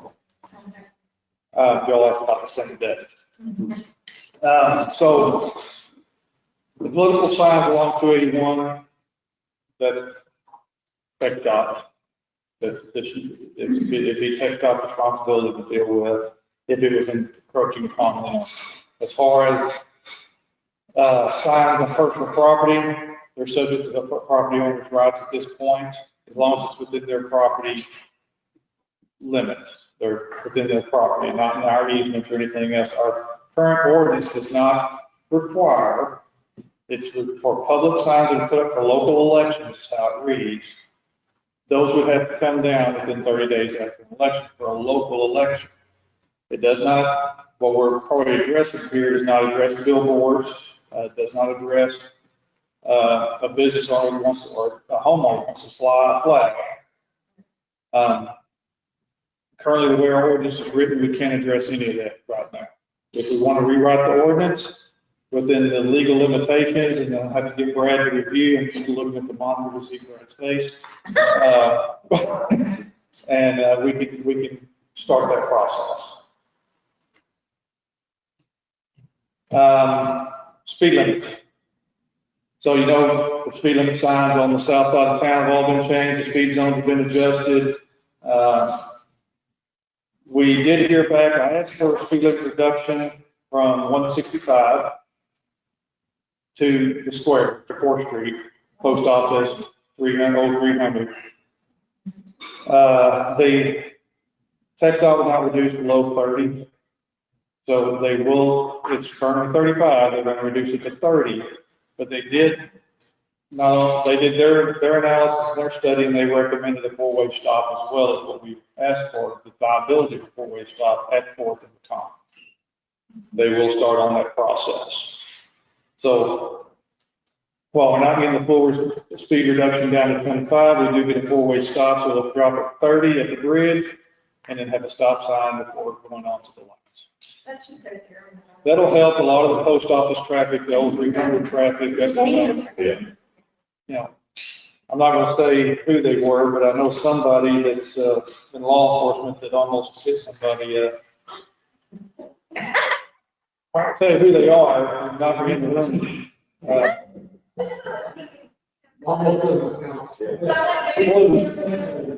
Still do the area. Didn't really realize. And that's really kind of the point. We are used to pulling out, and of course, I see these people that even do it in front of county officers anyway, do the Dewey turn back to the post office. So I know that happens, and it happens, we're used to that, but out of town doesn't see that coming, I'm not used to that, and I get it. So that is something positive. On the budget for TxDOT is to do repaving from, hang on, parking glasses follow. San Saba Street North out of Blanco. That's on the budget, and they will reapply for the spring for funding that is not allocated last spring, but they're reapply for it this spring, which I think is March, April for them, for budget for repaving down through the 281 bridge over the Blanco and so on. Currently, it's not in the budget. I argued with them. I said a few bad things, but it still didn't happen. But we got some. I really need that page from San Saba North, not person. I think the bridge and the state park is more important.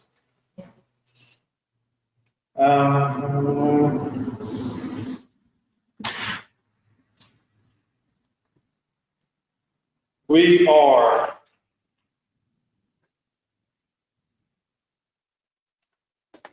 learning and approaching the new software for the city to run on with the AdCom system, a kiosk that'll accept cash, checks, money orders, credit cards, all outside without an in-person visits for utilities, for court system, for permits, and so on.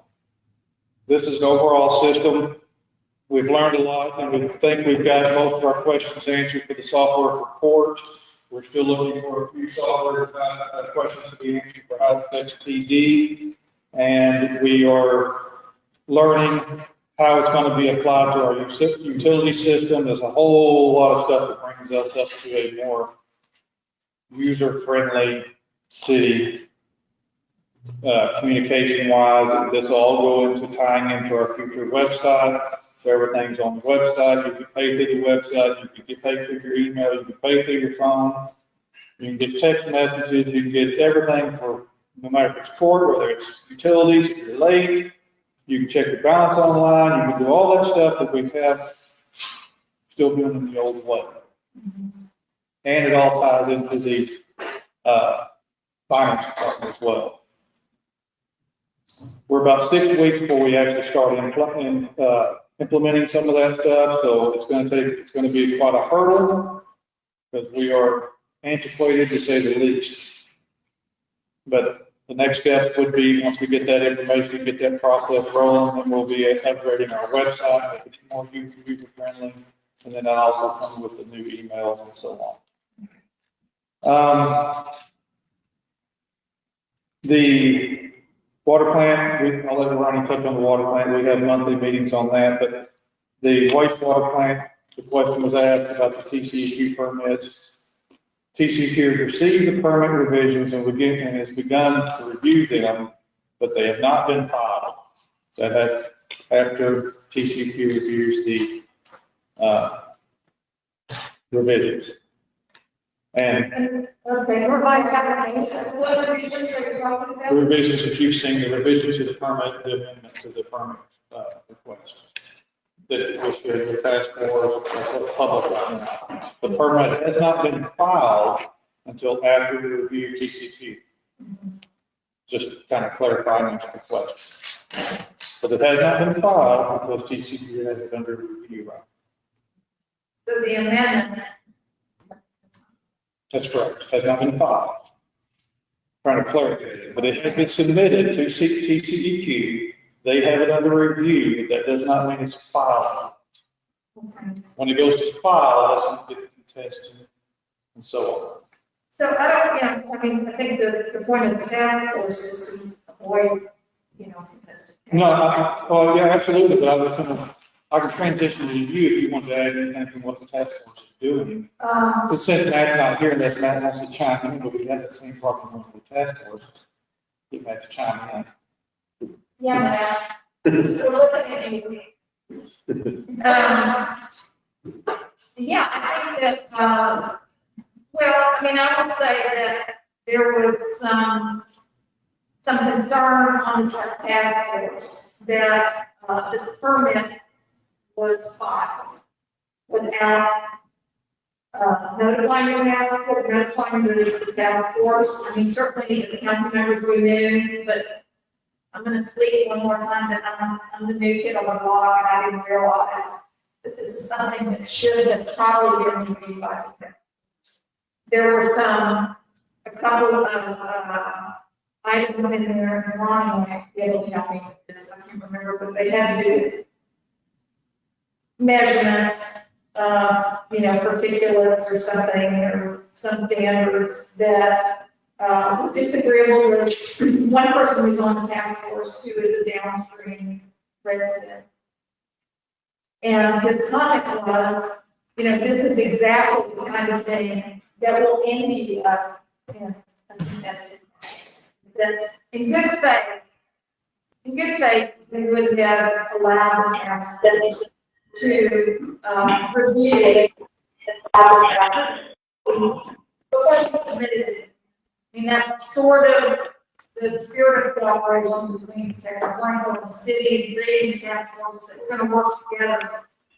So some people on the task force felt like it was not a good thing that submitted that permit application without allowing the task force to review that. Would you say that's an accurate representation? I would. When the person was speaking of. Yeah. The meeting, this reference against all permit for the implementation system TCP. And those are numbers that we, individuals have put in that were not so much that were requested on those numbers, but we had to put some type of value in it, like TCQ knew that this is numbers we can hit in such a manner. Right. So even on the, I guess to give an analogy of even water quality, we were asking for a 10. We know we can produce a 3, so why wouldn't we put it 3? And it was one of those like, what kind of option? We started kind of thinking, TCQ is going to set those implementations for us. We can always do better, but the TCQ set the highest standard of what it was, who exactly was speaking on the task force.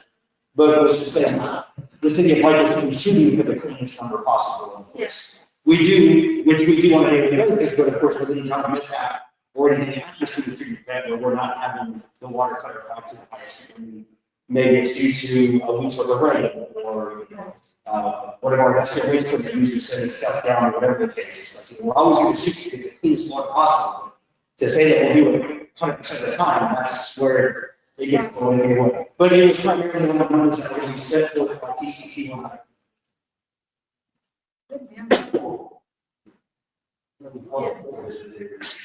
So apparently those requests, again, that's something that the task force would have liked to have had input on, but maybe those numbers come down to reflect what our intention is.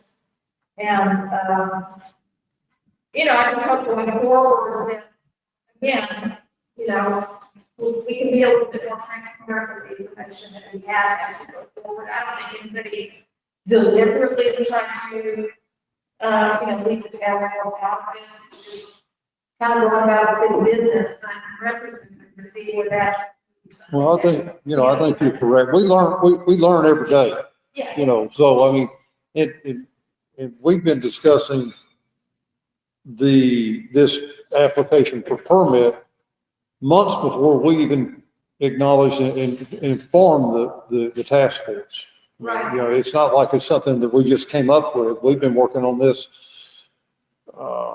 ever since I've been on the council, day one. Right, I mean, they didn't know that the application had been made, that the permit. right, I mean, when we worked. I'll send it to, the day it was submitted. That request came, I believe Tom came and asked, or Tom or Brad, one came and asked council for the approval to move forward with submitting the revisions. So there wasn't an administrative decision, that was a. Right, it was, but again, now, if we have to go forward with a modification or something, we've got this information and we can make it more of a community type. Right, but I wanted to also clarify, in the task force meeting, I said filed, that is a misuse of words, submitted.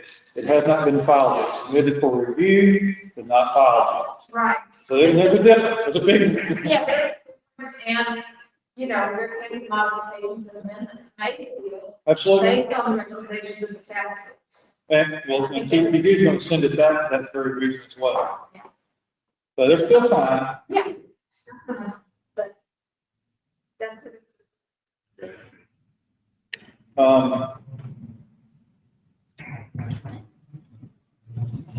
What, that Maybe this week. He was eating while we were on mine, but it tipped me off. did bring up the share. Last thing, actually, I know there was two things, I can't remember what the other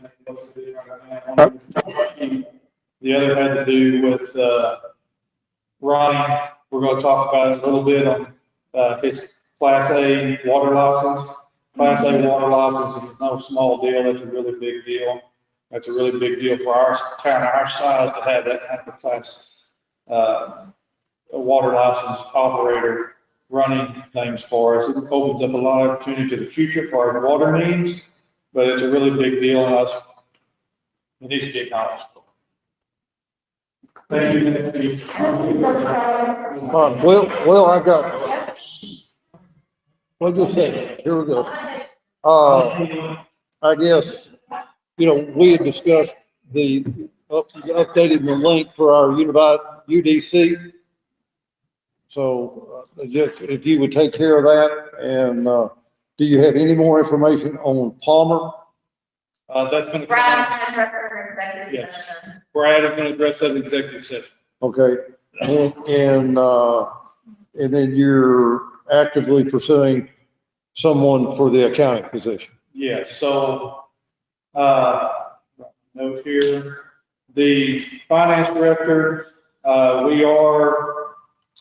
I contacted Craig Cunningham, which Craig is our water board advisor and our financial assistant here for the city, represents many municipalities, to ask for a recommendation for somebody. I told him we need to find somebody.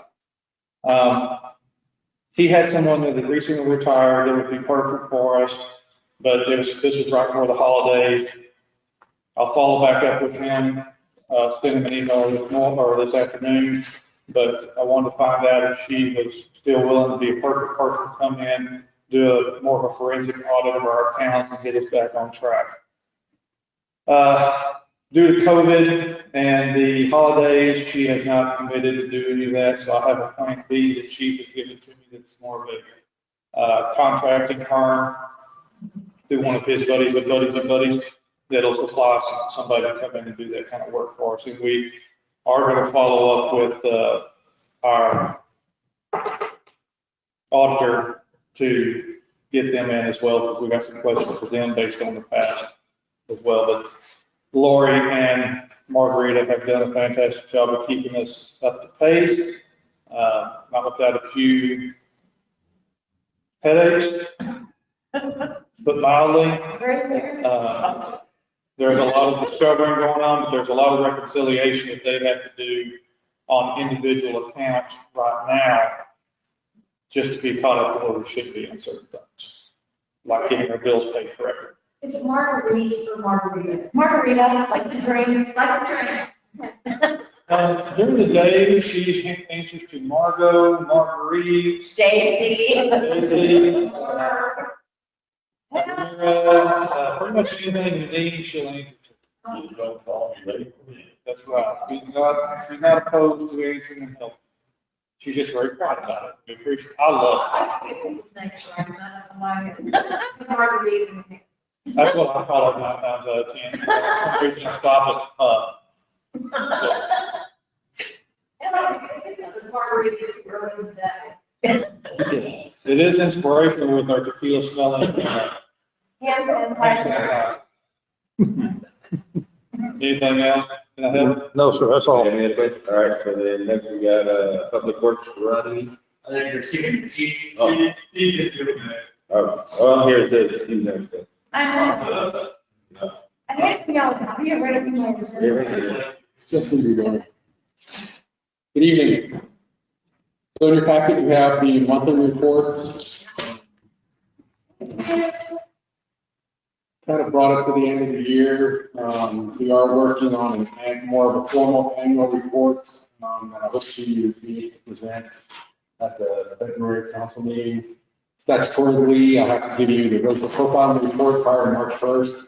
So my intent is to just do one big annual report to include everything as well as the racial profile report at that time.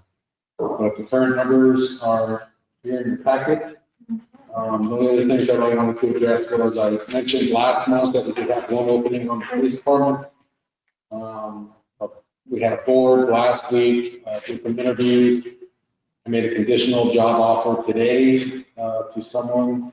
They take their state exam tomorrow. So obviously the offer was contingent upon their passing the state exam. But I have every confidence that she'll pass that test, and we have a targeted start date of 1 February. So hope to have, be at full strength on 1 February. If you've heard around town or on our Facebook, if you're not looking at the police Facebook page, I encourage you to do so.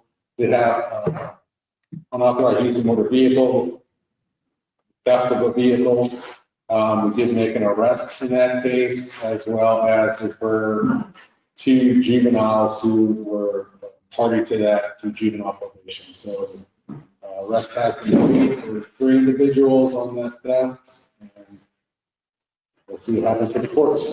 So the vehicle was recovered, and people went to jail. So it was a good day for everybody but the people who were arrested. Yeah, I believe 14 to 15. The adult 18 and 19. They're all young.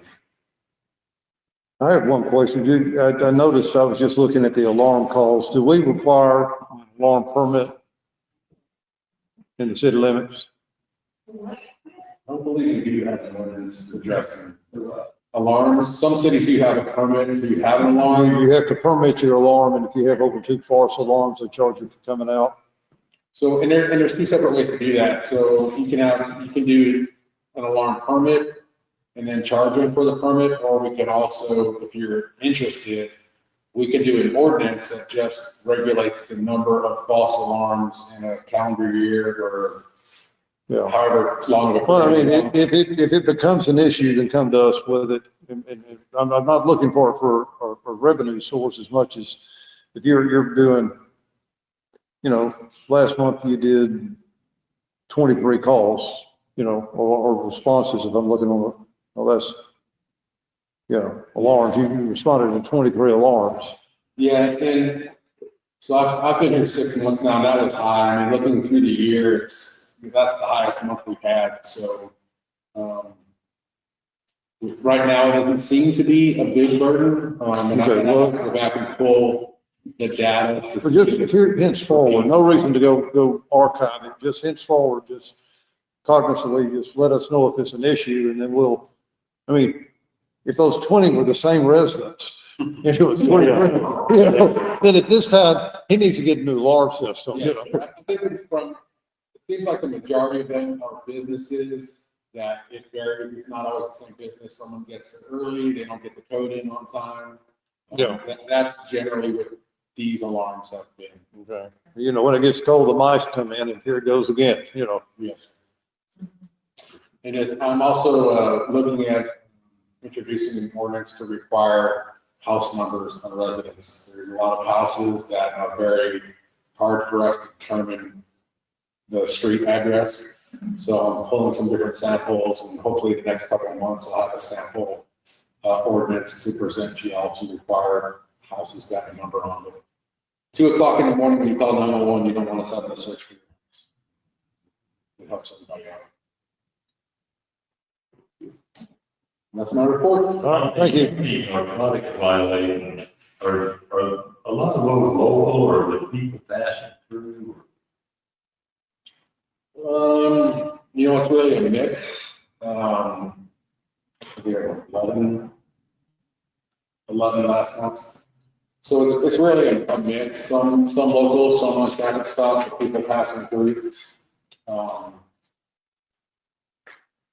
So it's a combination. First on that, you may think that when you asked that, but, I was wondering when I looked at it, when it says narcotics, is that including marijuana? Yes. Yes, yeah. It's considered. Okay. We list all drug violations. Yeah, okay. You just keep it in your purse.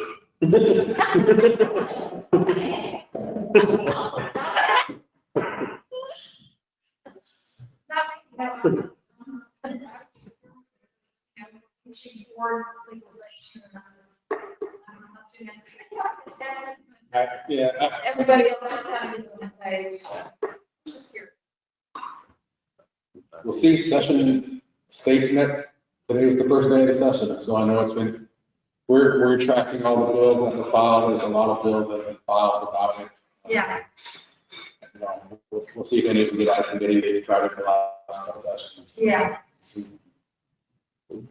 Well, it would be a, That's debatable, but that's the right. all right.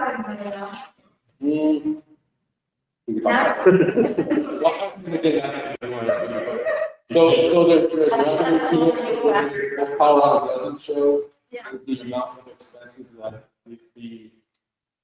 for every dollar that we're getting, the amount of money we're having to spend on services, because and this is my opinion, these things out there, is that, you know, at a certain age group, you think of marijuana as it grows from the ground and smoke. A lot of the new marijuana is chemically, well, it's grown, so the THC levels are so much stronger. It's more potent, so a lot of people. 16. Yeah, so the THC levels back then, you know, Hawaiian was good stuff, and then you had skunk weed, and that was like the two choices.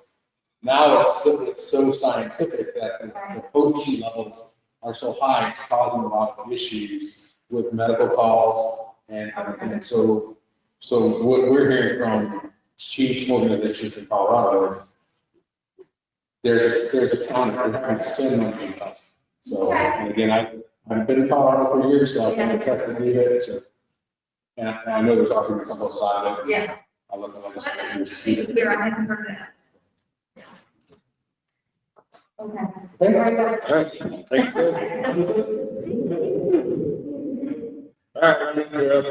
All right, Well, yeah, good. Keep it short and sweet and get you home. I'll just touch on a few, what's that? Well, and I mean, I'm hoping this up as well. I mean, at any time, you know, in my time working here in the city of Blanco, we're starting with council members and such, and there's any type of report that I can show you or you would request on a monthly basis, or like a CD, water sold, account received, I mean, whatever the case, there are reports being run in my department, I promise, just because you don't get them, that means they're not there. But if there's ever a report that you would like to see, whether it's water usage, sewer usage, whatever the case may be, those are reports we run on a monthly basis and could be at your disposal whenever you need. So, on that, let's start with the water plant. We did break ground on the water treatment. The water treatment plant literally went offline on November 30th of 2020. What we did is we took it offline in time to allow the city employees and city personnel and such to remove some of the articles and stuff that we need to get out of being offices and stuff from there, which we are now housing at what we're calling the annex, the public works annex, which is the old firehouse, I look at. So we did break ground. We've got piping and infrastructure that have been servicing the city for the past 65 years that are being cut and poured out of there, on a daily basis now. They're looking to mobilize some more equipment being tomorrow, as far as backhoes and such, to start hauling some of that stuff out. We met over there, Will, myself, with the demo crews and such that are going to be going through. Most of the things that will be conveyed to the city could be reused by the city. Not the aspect of not trying to hoard a bunch of materials and stuff that we can't use at a later date, but the things that we can use and that we can find stuff for now, those are, and it is in the plans and such to be conveyed to the city where we can such use those to run in the city. So, other than that, no, they did break ground January 4th was the start. I think they have 400 some days. We're looking for substantial completion to be in March 2022. So of course, we will be purchasing water from Canyon Lake during this ordeal and such from there. Canyon Lake has currently had their first issue today that we were fearing and running into and such. So far today, the city of Blanco has used about 180,000 gallons of their reserve water at the water treatment plant to sustain the city this afternoon because of the leaks that Canyon Lake has sent out. So when we had these talks and discussions before about we're going to be purchasing water from Canyon Lake, we need to do that MOU, we need to update our contracts and such from them. It's times like this where it's just gonna be hard to sleep tonight, knowing that if they don't get water coming back into us that we can purchase from them, we have to utilize our reserves at the water treatment plant. So if you were in the discussions of the project of the water plant itself, we are proposing for the ground storage tank that holds 480,000 gallons of treated water that's reserved for the city to either be done first in the project or last. And this is primarily the reason. So our SCADA system has been dismantled and such at the water treatment plant. So what that does is leaves myself going over there, turning on pumps manually, turning them off, and full and such from there. Luckily for me to be here tonight, I've got a couple guys running around doing that this evening. So, but just to keep you abreast of the situations going on, hopefully Canyon Lake will be able to start fulfilling their tank by this evening, later tonight, middle of the night, really don't know. But we'll be doing everything we can just to ensure the city of Blanco continues to have help. So on our sewer plant, we are still continually following our old permit. We had discussion with the new permit. We sent the TCQ and said, well, all that's being taken care of on their end, we are still bound by the old permit, which expired in 2015, and with the numbers that are shown. Mind you, we are still looking at numbers at least 60% less than what the ongoing permit right now is calling for on those active limitations, on water counting lists, the TSS removal, BOD removal, nitrogen, etc. We still have no discharge, or we don't have any discharge to the Blanco River at all in 2020. Not one gallon went to the Blanco River. The city of Blanco is still consuming every bit of water that's being treated there at the wastewater treatment plant by means of filling up our ponds, our stock ponds again. If you guys remember, we went through the summer, we tried to irrigate as much water as possible and such, get those ponds down, but now is the time we were restoring that water. We are at about 70 to 75% capacity.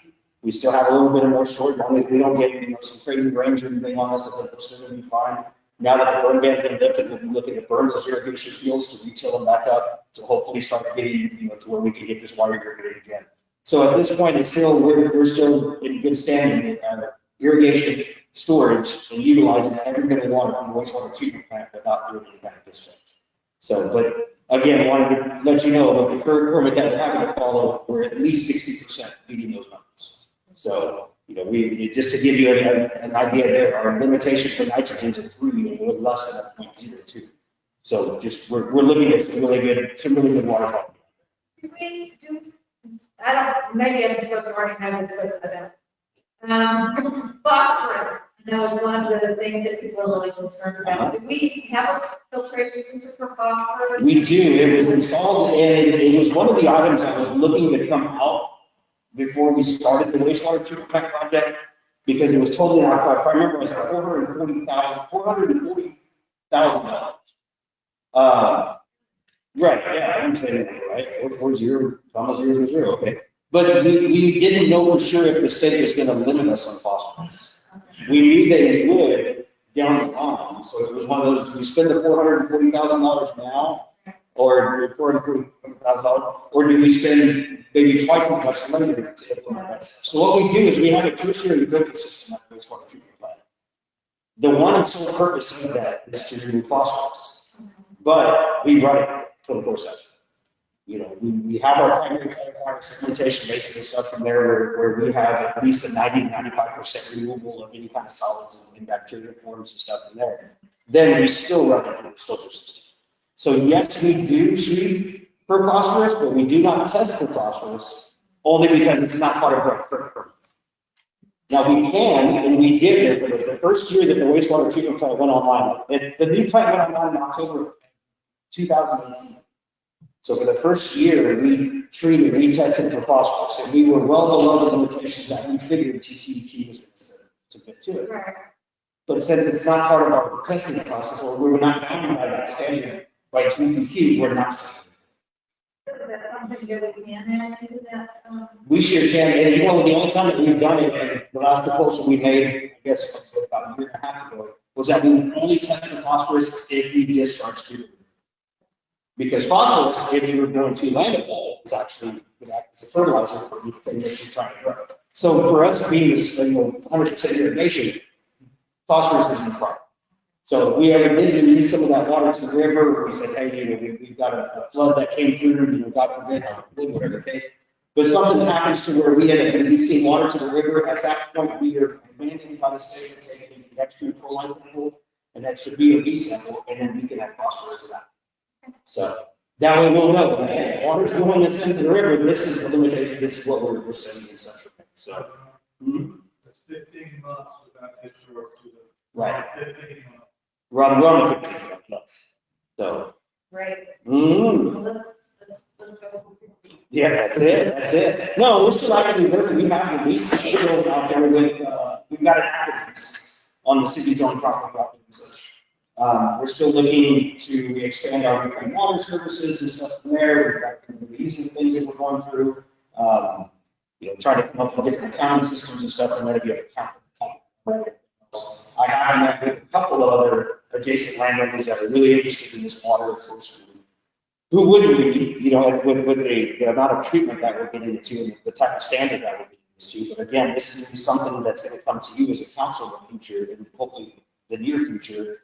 How much are we going to charge for this water? What are we going to cost for infrastructure and stuff from there? So, yes, we'll have a water system to worry about that infrastructure, but we have a monetary item that we can sell out there and actually make money and bring in money from the city and such as that. It's just a matter of making it more accessible to the public.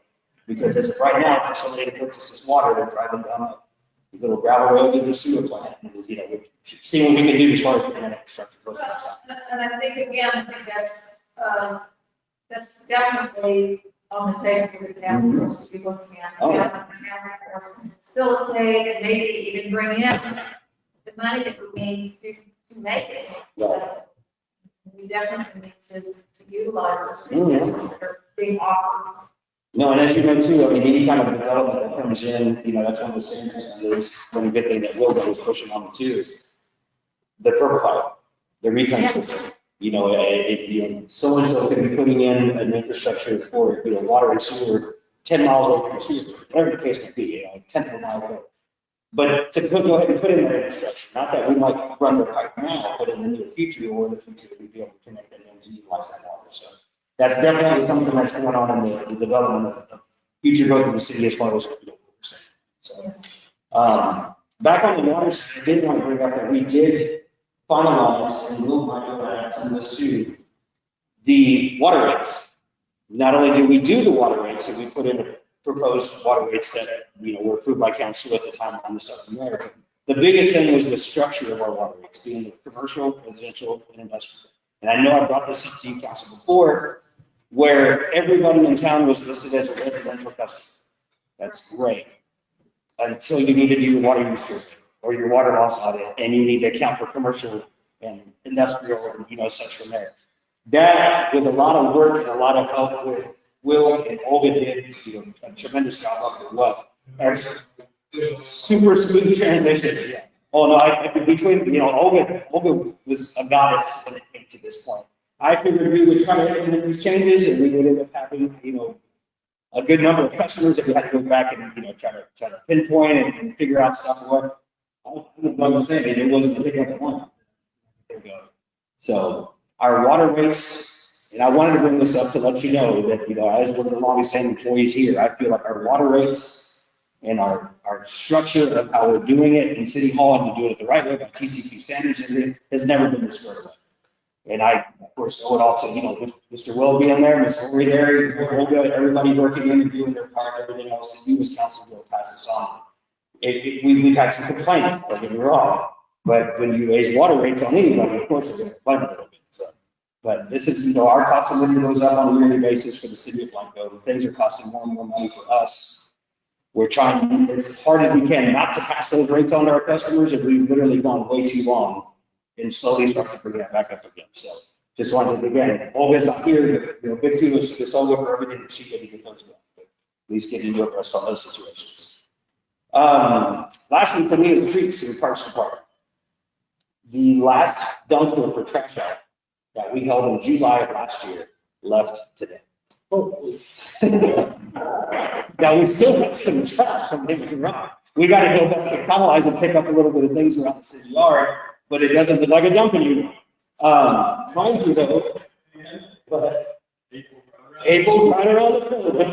And I wanted to bring that up only because we had it in July, the last dumpster just left today. And we still have, you know, once it dries up, we'll have a good couple of days worth of cleaning there at the city yard and get it going again. Now I understand with COVID, I do understand COVID, what it's going to be doing, everything else. COVID's the reason we pushed it off last year. But last year, because we pushed it off, I'm sure that's what had to mostly do it. We had the biggest trash out there. Where primarily in the past, we used more than 12 to 14 dumpsters. We counted out to 29 dumpsters today. And mind you, with our contract with Progressive or Waste Collection, whoever it is now, anything over 6, the city of Blanco pays for. So when the trash out's nice and small, of course, it's a great thing for everybody, and it doesn't cost us too much money and stuff from there. 29 dumpsters, or actually 23 that we're paying for. We're gonna, you'll notice on our budget worksheets and stuff that there's gonna be a pretty good hit to the trash out. We got a lot of trash cleanup in this area. Just something to keep in consideration if we say, hey, with COVID, we don't want to push it off. We don't want to do it. We want to do it. Just to add to that, so doing code work, I knew coming up to April, people, I didn't bother a lot of people coming up to April, they March, April, the loads of trailers, getting ready to go to trash out, COVID, shut everything down. And then they got the whole day trailer. And keep adding to this. And maybe get another code. In the process, so we came right into July, right. We just weren't, came with a hand something else. I'm glad they used their time in COVID Other than that, of course, with the weather and the situations we've got going on with the cold and the rain, patching is still a #1 thing that we do throughout this time of the year. We still look forward to hearing either your, as council, or customers' complaints. We do have general complaint forms, whether it be emails or just give me a phone call and say, hey, there's a 10-foot hole over here on Mesquite Street and we need to fill it in. It's really hard for all of us with everything we've got going on to reach and drive every street in town. You know, it's anybody knows potholes just pop up. I mean, with a little bit of rain, one big truck riding through or such. So we still rely on our customers out there at the city to let us know if there's some real trouble spots that we need to hit and such from there. We'll be looking to come to you as council by March. I believe we're looking for the next paving projects. I know we don't want to text that stuff. What's that? Paving project. That's when we start assessing the amount of money that we still have left in our either patching materials versus paving materials and such from there. Get some ideas, throw down some maps to you. We go ahead and get a few quick estimates and stuff from there. So then you as council will primarily just pick the project, and we go from there. But other than that, that's all I have for my department. But if you have any questions, of course. Well, I guess, Ronnie, one of our other action items is reviewing you on your Class A water operator Yes, sir. certification, and I just, hats off to you, buddy. Thanks. No, thank you, David. No, yes, December 18th, the night of our Christmas party, I actually passed the Class A water operator test. What it is, and if we're moving on to this one here, the highest classification level of water operator certification that I can get. What this does for the city is opens up, like as Will was saying earlier, it opens up the doors for the city of Blanco to acquire water sources, not just surface water being what the Class B that I had before, being surface water only, to now groundwater systems. But it doesn't stop there. It's any type of water collection systems, which would be rainwater, you know, even like we discussed before, if we had made a deal with some adjacent landowner that's right here in the city and he says, hey, I got to put my wells and stuff in there. Last month, we couldn't have taken it. We would have had to contract somebody in to actually run those wells for us and stuff from there. The other thing it does is it opens up for all of the public works employees to actually start doing their groundwater production licenses. Now, myself, I went for a groundwater license 2 years ago. Well, without the city of Blanco having an active well and having an active licensed personnel to be able to get a well going and such, you know, we've got that old well at the 202 Cherry Street. We tried to incorporate that into our water treatment supply. If we can get 200 gallons a minute to supplement our water service, you know, and be able to blend that water. But we didn't have an active well because we didn't have a licensed personnel.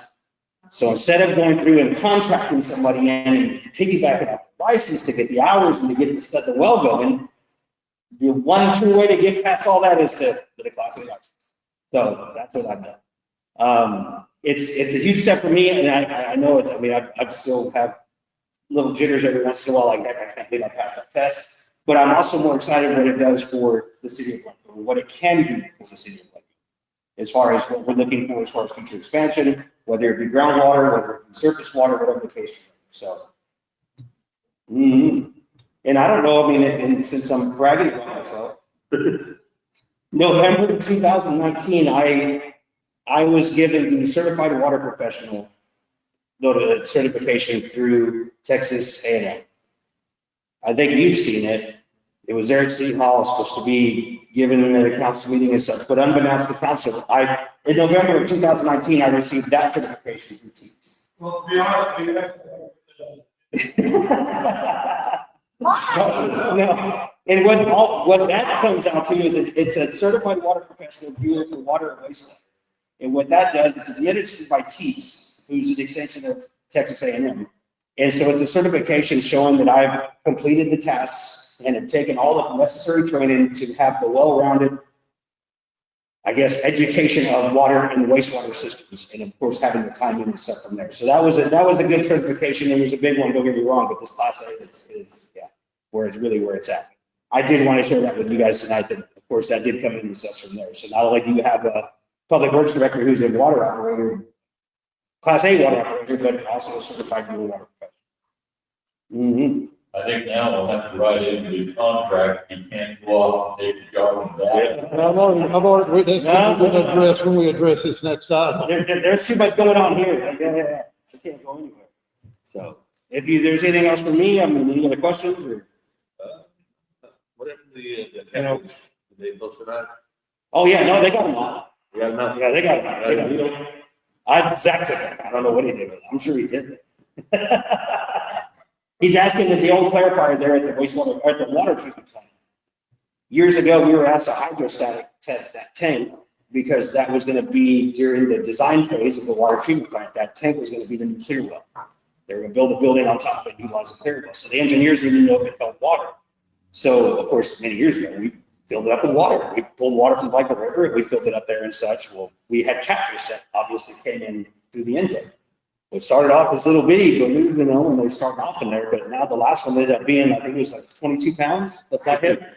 So, been in there for years, but yeah, we had to get the fish out before we could drain that tank so they could start the water treatment plant.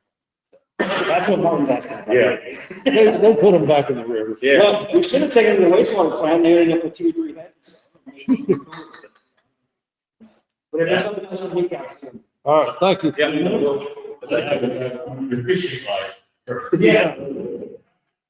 All righty, so that's all for staff and commission presentation. We will go to consent. agenda, and item number 1 there is approval of minutes from December 8th, 2020 and January 4th, 2021. I think I'll have a copy of the minutes and go ahead and review. I don't know that I'll go for January. Let me look for a second.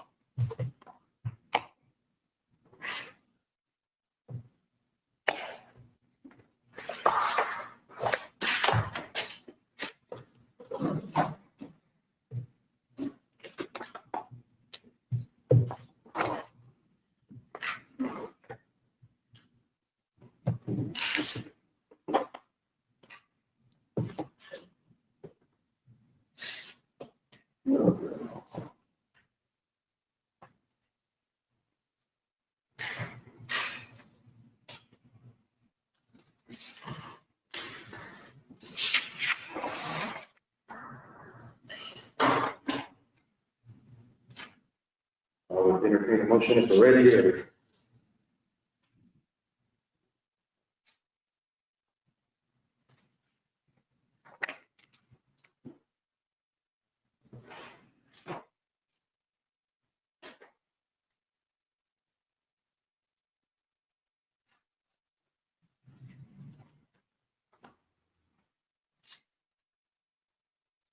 Make a motion, we approve it as submitted. All right, we have a motion from Mr. Smith to approve as submitted. Do we have a second? I'll second. Second for Mr. McClellan. Any discussion? If not, all in favor? Aye. Aye. What we got from? Just go from up. Either way. All righty, we've already done the. You need to Quick do. question, the COVID more, is you actually voted to extend that out to 30 days? That was my intent. Yeah. I like how that's. Okay, yeah, it's suspended out another 30 days. That is correct.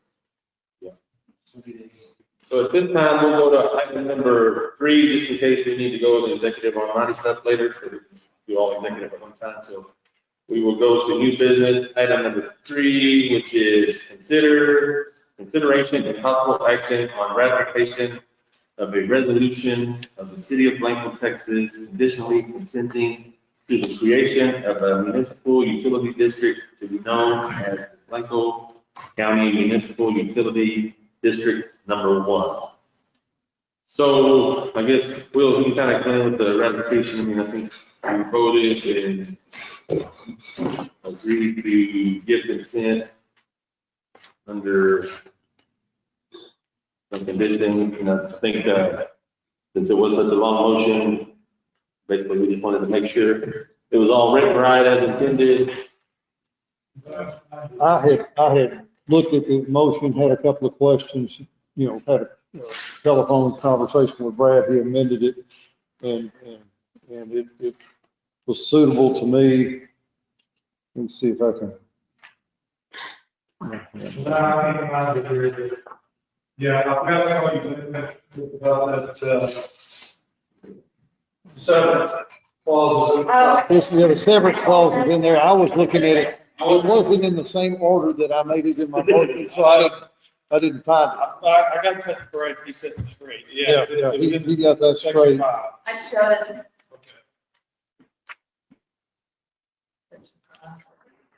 Page 2 at the top, section 5, is what covers severability.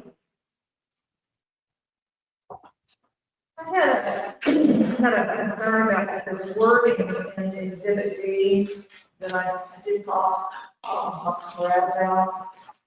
My concern is, it's a little grammatically confusing. It says, about, halfway down, 40% down from A there.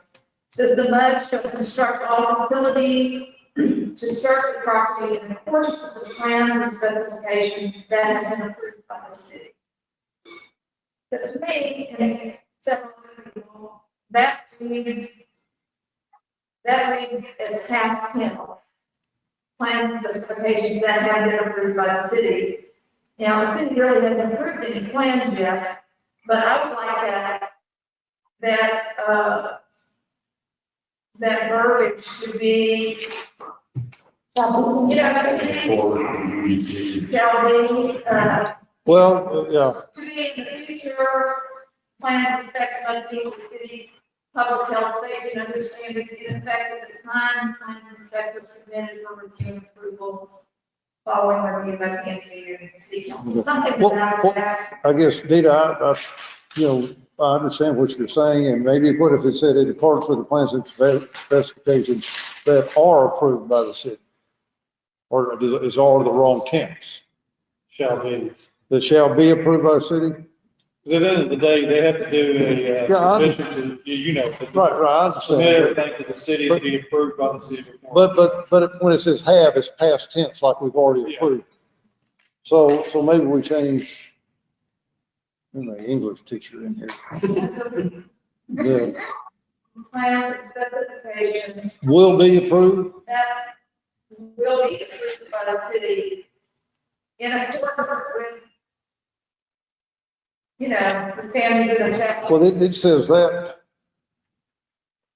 I think shall. well, it's the same thing in item C. It says the construction of the district's roadway, water, sewer, drainage facilities shall be in accordance with the plans and specifications which have been approved by the city, but now it's shall be, I think shall be the correct. Yeah. and then it says which will be approved, or can it be or approved? Which Much shall be. I don't know, that's grammatics and, Hello? Yeah. yeah.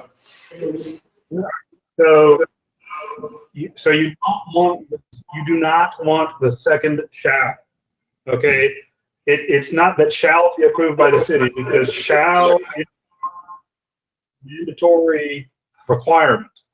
And so we're not going to guarantee that we're going to approve anything, because that's what you would be doing if you included a second shall. So what the shall needs to be at the beginning, when it says that they shall construct pursuant to approved plans, and whatever tense, and I had this conversation with Ms. Devine earlier, I don't think that the tense is incorrect right now, but I also don't think that changing it to as, will be approved changes the meaning, because when they come to you with plans, what it says is that they cannot begin to build until those plans have been approved by the city, and those plans must be in conformity with applicable regulations. That's the intent, and that's what I think it says, in my opinion. So they cannot begin the building process until they have done that. And that's why it says have been approved, just so everyone understands. It says will have been approved, because by the time they begin building, the city will necessarily already have had to approve those things. So at that point of the beginning of building, it actually will be past tense. Right now, I'm not the English teacher here. I don't think that's strictly past tense. I think it's some future or past conditional. But in any event, I think, as I explained to Ms. Devine earlier in our conversation, I think we can change it to say that that these facilities shall be constructed in accordance with plans that are approved in the city, or that will be approved, not even will be, because that indicates that the city has an obligation. That's my concern, is we need to think about how we would want to change the language inadvertently obligate the city to approve the plan, right? Because that's not what we want. We want to retain the city's discretion to review these plans and only approve them if they are in conformity with your applicable regulation. So I guess before anybody makes the motion, read out the sentence entirely in subsection C so I can hear which specific language you want to use, and to make sure that we don't inadvertently get some accidental, unintended consequence.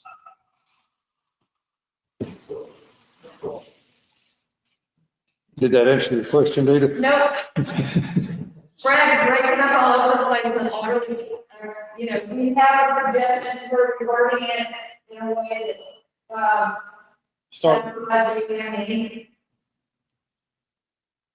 Yeah, speak that. Hold on. I'm having a tough time understanding because you're kind of far away from the microphone with the echo. Better.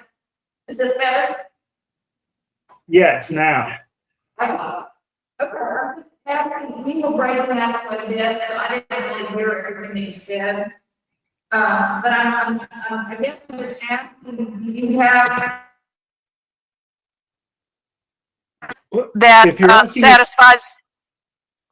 satisfies your view and mine. Well, let me pull up the exact language. Should be something to the effect that Mud shall construct all facilities, surface property in accordance to the specifications in place at the time. I like that. Did you say following approval by the city? Well, following approval by the city? Yeah, so. Wait, okay.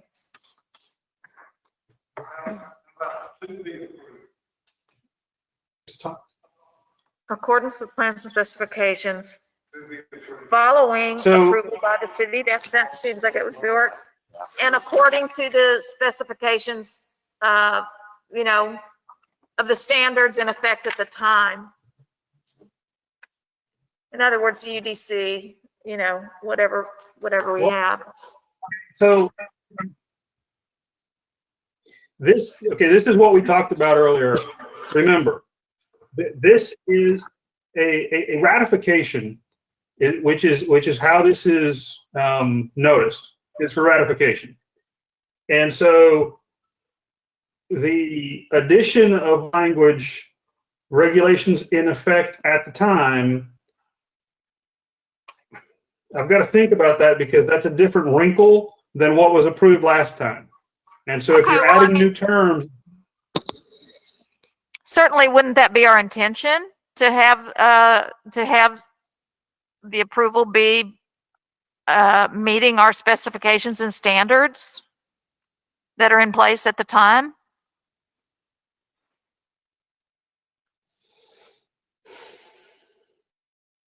I'm pausing because there are potential other legal issues that I have to think about. It's not a simple or yes or no question, or it's not a simple yes or no answer, I should say. Because I've got to think about, there's the vesting rights statute, and I've got to think about whether or not that has any implication. Because that's chapter 245 of the local government code that provides property owners with the vested right to develop under the regulations in effect at the time you file the first in a series of permits for development within the city. And that is so that as you continue on in a development, a city cannot enact new or more stringent regulations midway through the development, thereby making development tougher. That's state law. We don't have any authority to dispense with that. Okay, and so what I'm thinking. Go ahead. I'm sorry. No, I'm just that this poses a unique sort of legal question that I'm trying to my head here as we go along. In answer to your, so let me set that aside for the moment. Okay, the in effect at the time. Take that aside. The concern was the tense of the language, and so with regard to, for example, subsection C, we also need to think about the timing of what has been approved and that now we are beyond the 90-day deadline. And so if we add or change substantive terms, we may be taking ourselves out of compliance with having acted within the 90 days. So that's the other issue that I'm thinking about as well. Well, it seems like that should have been specified, that it seems like that would, go ahead. Go right ahead. Who?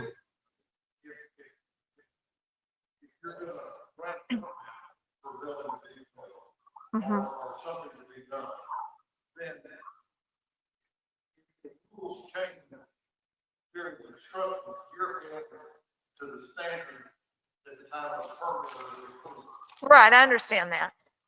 But is what I'm saying upgrading what we approved? Because I would think that our intention would be for this development to meet the standards of our UDC.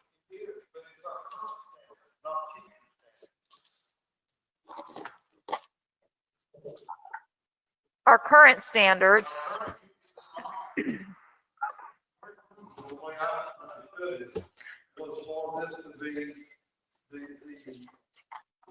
But wait.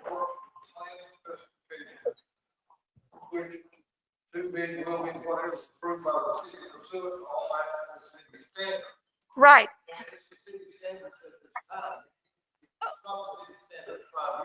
Wait a minute, though. I was told that granting this consent did not bind us to anything.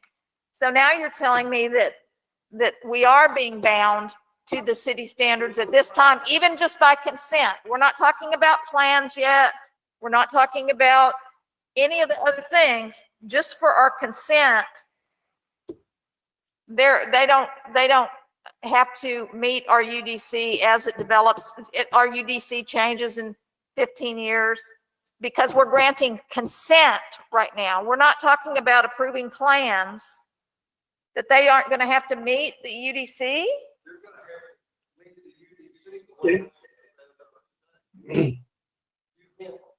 Well,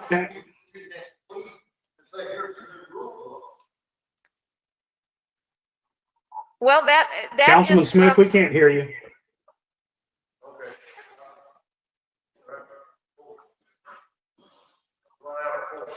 What I was saying was,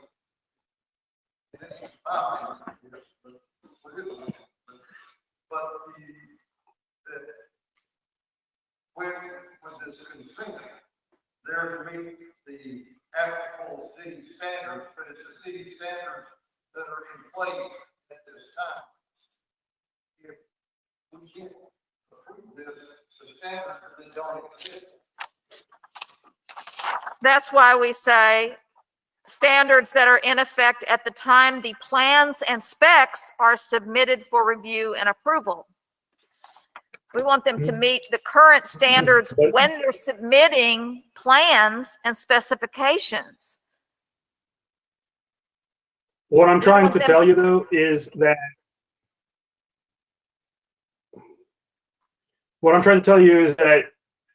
you may be limited by Chapter 245 of the Local Government Code from enforcing standards that might. So think of it this way: they come to you for a permit for water facilities. You change your UDC, and you approve it. You approve the water permit because they are in compliance with your then in effect UDC. Then they come to you, 8 months later, a year later, and now it's time for them to work on roadway. And you have since changed your UDC, and you're trying to apply a new UDC to the roadway. What I'm trying to explain is this is all speculative because we don't have plans in front of us. Well, we're not expected to at this point, but I'm trying to work my way through the legal issues of whether or not they may be grandfathered to the status of the regulations in effect when they start the project. That's what state law generally provides for, now, and there are exceptions. And, you know, I haven't, I can't go through all of the exceptions off the top of my head. I just want everyone to understand that state law may preclude you from enforcing different sets of standards as this project goes along. That's what I want everyone to understand. It's all speculative because I can't, you know, it's Right. hypothetical. Well, that would be But good that's to a separate, I mean, it would be good to clarify, because those are very different things. They haven't submitted any plans to us yet. So, you know, if That's true, they don't but- submit plans for 5 years, and in 5 years, we've updated our master plan, which was done how many years ago? You know, we've fine-tuned what it is we want as a community. They haven't started building yet. I'm not changing it after they've submitted plans. They haven't submitted plans yet. I'm saying that the plans, when the plans are submitted, they need to meet our current standards. They don't get to say, well, yeah, but you gave us consent 8 years ago. You gave us consent, and that means that, you know, our plans only have to meet back from 8 years ago. You see what I'm saying? Well, we're mixing. See what I'm saying? So that's not quite, that's not exactly what I'm saying. Because if you say all applicable rules and regulations, what that means is the applicable rules and regulations when they submit the first plan, the first permit, the first thing, you know, that requires city approval. We haven't seen any plans. I know. And that's my point. My point is that if they wait 5 years, let's take that scenario, and they wait 5 years before they submit the first permit request, right? In 4 years now, the city updates its UDC. You update your road standards, you update drainage standards. So whatever you do up to the point that they submit a first permit, whatever is in effect at the time of the first permit, those would certainly be in effect. Yeah. If it takes them a year before they submit a new permit, but it's part of the same project, and in between that year, you update your UDC again. What I'm trying to make everyone understand is that a new update after they've submitted the first permit, you may not be able to apply new regulations that are adopted after the first permit. Anything you adopt up to the day of the first permit, whatever those standards are, those would at least be the standards that they would be required to follow. I understand that. I don't have an issue with that. I have an issue with not having that in the consent agreement, that their plans and permits have to conform to the current meaning when they submit the plans standards. That's what I would like in the wording. Well, okay. Can I ask a question, just as a confused observer? May I? Who are you? This is Connie Barron. I'm still watching. Oh, okay. Yeah, go ahead. I'm just trying to understand what the consent is doing. What is consent? Is that, Brad, are you saying that that's where the clock starts and they can build things under current, or what is this consent actually doing? If we are open as a city, if the city is open to adopt an ordinance and we get all of those things in place, but if we don't get things in place and they come in 2 weeks from now and throw plans at us, then what controls them in terms of how they develop? Because it sounds like it's standards we're asking them to conform to that we don't really have in place yet. So what would they be conforming to if they brought plans into the office tomorrow? And I don't know what the consent does relating to starting the clock or what they are getting from the consent. I'm just a little confused. Can you help educate me?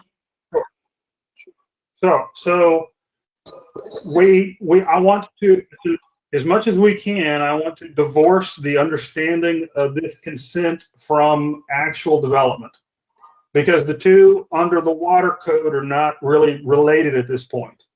Right. What state law provides is that anytime a city receives a petition to create a MUD that may exist within the city's extraterritorial jurisdiction, not the city limits, but the ETJ, then that they have to come and petition and ask the city for permission, basically. And the water code says that first you come to the city and you request that consent to create a political subdivision called a municipal utility district that will exist within a part of the city's ETJ. The reason that is because, generally speaking, the state law does not permit two separate kind of governmental entities that would regulate sort of the same thing to exist at the same time. The city exists first in the ETJ, right? The city's got existing rights to the ETJ. So before a separate governmental entity could come in and say, now we're going to exercise rights there, this new governmental entity has to ask permission. That's what this is. The new governmental entity is asking the city's permission, the city's consent, to allow for the creation of a political subdivision in that portion of the ETJ. Now, the city can say no. The city can say, no, we don't give you our consent. However, that no does not mean that the MUD can't develop. The no simply means that the petitioners, the landowners, then have two other options. They can go to the TCEQ and they can request TCEQ to create the MUD, even with the city saying no, or they can go to the state legislature and ask a state legislator to carry a bill that would pass, that they would offer and ask for the legislature to pass to create a MUD, even with the city saying no. So the city's lack of consent doesn't mean that the MUD doesn't get created. However, the consent only consents to the process of this creation. So it's just a procedural step to facilitate the creation of the MUD. State law also says that when if a city gives consent, it may impose certain conditions on that consent. And those conditions are set forth in the water code.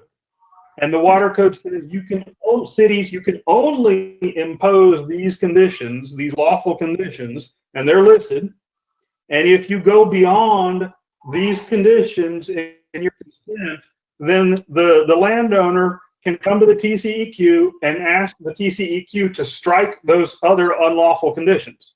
So the city's opportunity to impose conditions.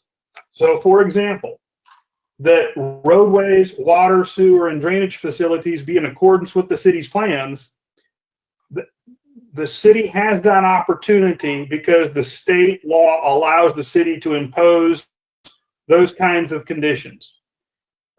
If the city refuses to give consent, then, in my experience, all that means is the developer goes to the TCEQ or the legislature and the MUD gets created. And when the MUD gets created, then they don't have to comply with any city regulations because the city can only enforce limited regulations in its ETJ.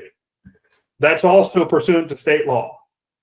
So all the city consented to last week was to agree to the creation of the MUD, and the city got to impose certain conditions. that it wouldn't get to impose if it didn't consent. I hope that makes sense.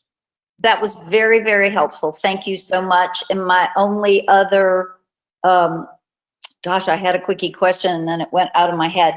So if they were to, so right now, the development, if we grant this consent, then all of the development that they do would be involved, would fall under what is currently in UDC. So how are MUD ordinances different? Because certain cities have MUD ordinances that deal with MUDs, and I'm not sure, is that separate from the other developmental UDC issues? So streets and whatever else, or does that all fall under? I know small communities have been battling like crazy and come up with MUD.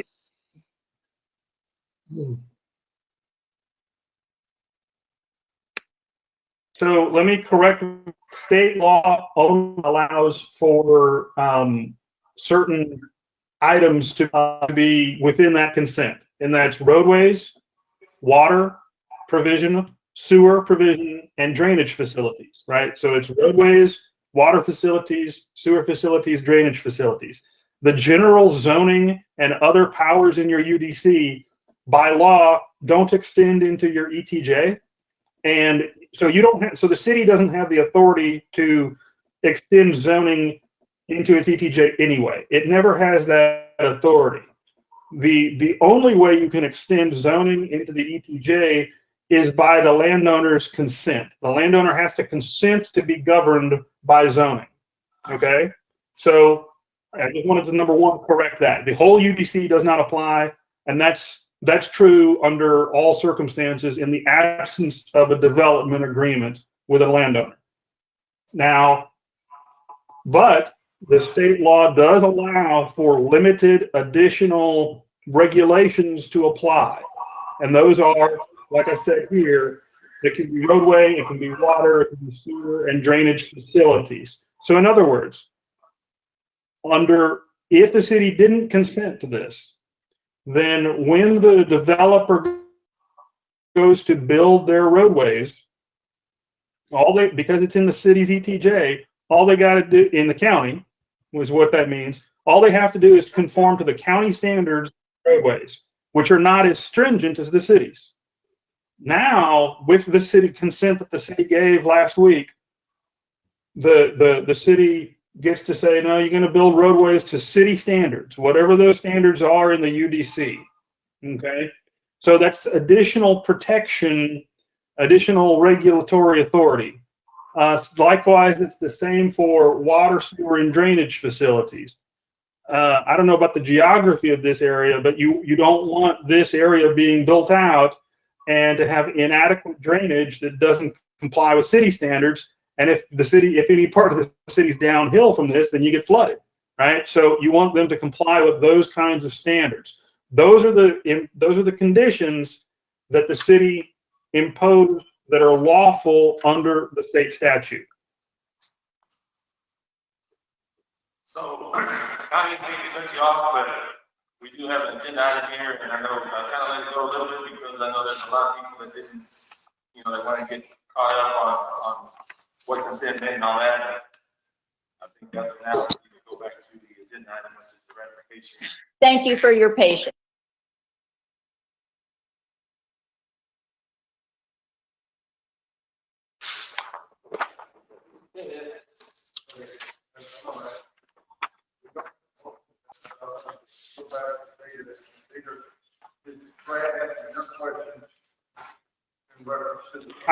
If you would like, I have a recommendation for language that I don't think changes the intent of what was approved.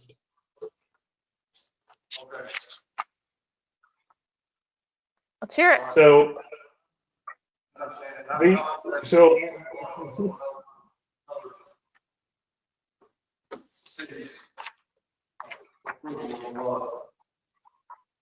what's your, Brad? Oh, I'm sorry. I'm hearing back. I couldn't tell someone was talking. Okay, so the construction of the district's roadway, water, sewer, and drainage facilities shall be in accordance with plans and specifications approved by the city pursuant to applicable rules and regulations. That's on D. That was C. Oh, C? Oh, I'm sorry. Well, the language that's bothering me the most is up in A. I would like that Right. to reflect, you know, the correct tense, and I would like it to specify that the plans and permits meet the standards in effect at the time that the plans and permits are submitted.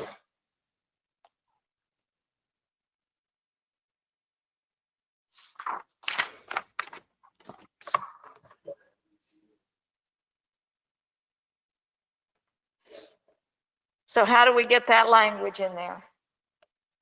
Sorry, I keep turning my head to look at you at the computer over there. I've expressed my concerns about adding that at the time submitted. So I don't know that that's going to be enforceable. You can certainly add that language, but I've expressed my concerns about that with regard to chapter 245. You what? I'm sorry. Chapter, I don't know what's going on. Can I ask you, Mr. Sparrow, do you have an objection to adding that language in? The objection would be that the added at the time of negotiated development.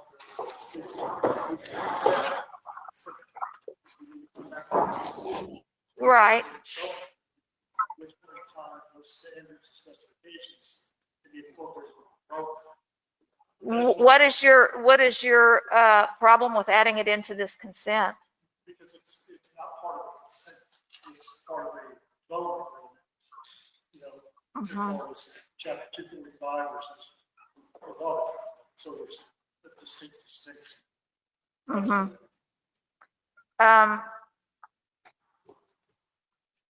Well, to me, it's just a clarification. Since this says that have been approved by the city, I want it to say that it will be approved by the city.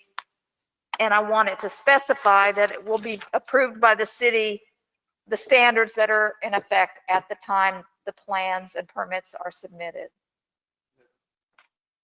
And what I'm saying is, I think that that's part of what we agreed to the development. Right, which we don't have.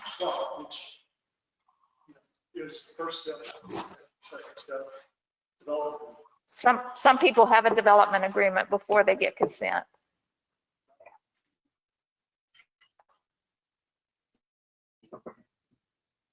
Bulverde.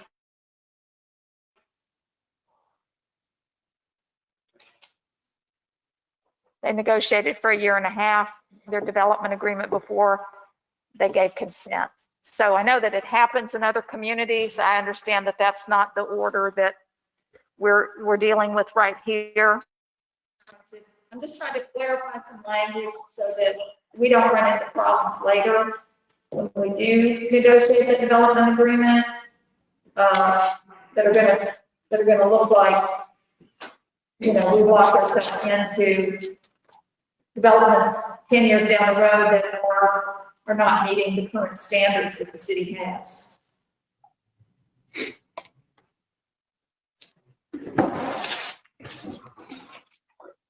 Okay, well, I think we're getting away from what was approved at the special meeting.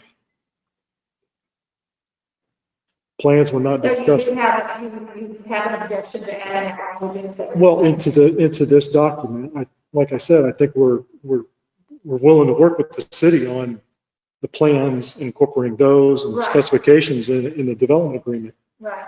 That's what I'm saying. So, but what I asked is if you had an objection to adding this language in, and it sounds like you do. Is At that this, correct? yes.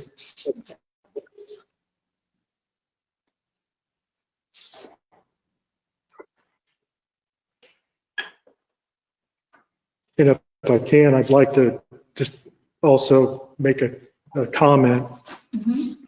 There was a word conditionally added at the beginning, the first page on resolution.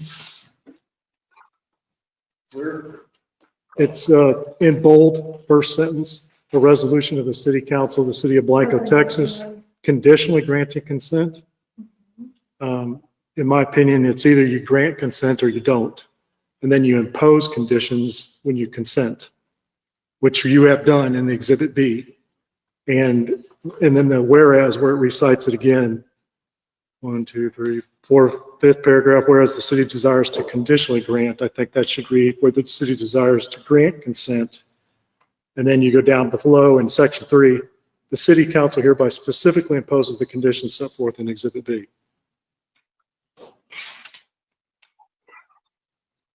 Yeah, I think we pretty good at that.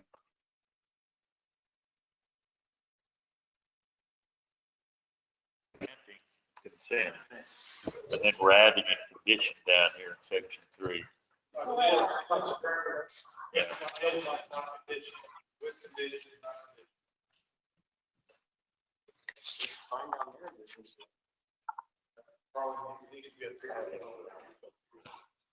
So we would strike the word conditionally.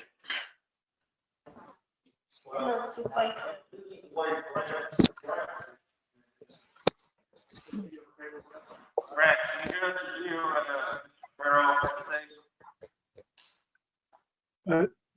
I'm having a tough time hearing whoever's talking, if you're talking to me. Mr. Sparrow is asking if we can strike the word conditionally granting consent from the beginning of the resolution. And then where else? Speak into the mic. The word conditionally was added as the city desires to grant.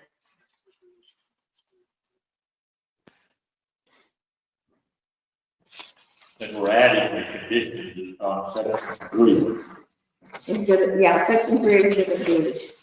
No, so we're giving permission. Well, but I thought it was conditional. With their decision.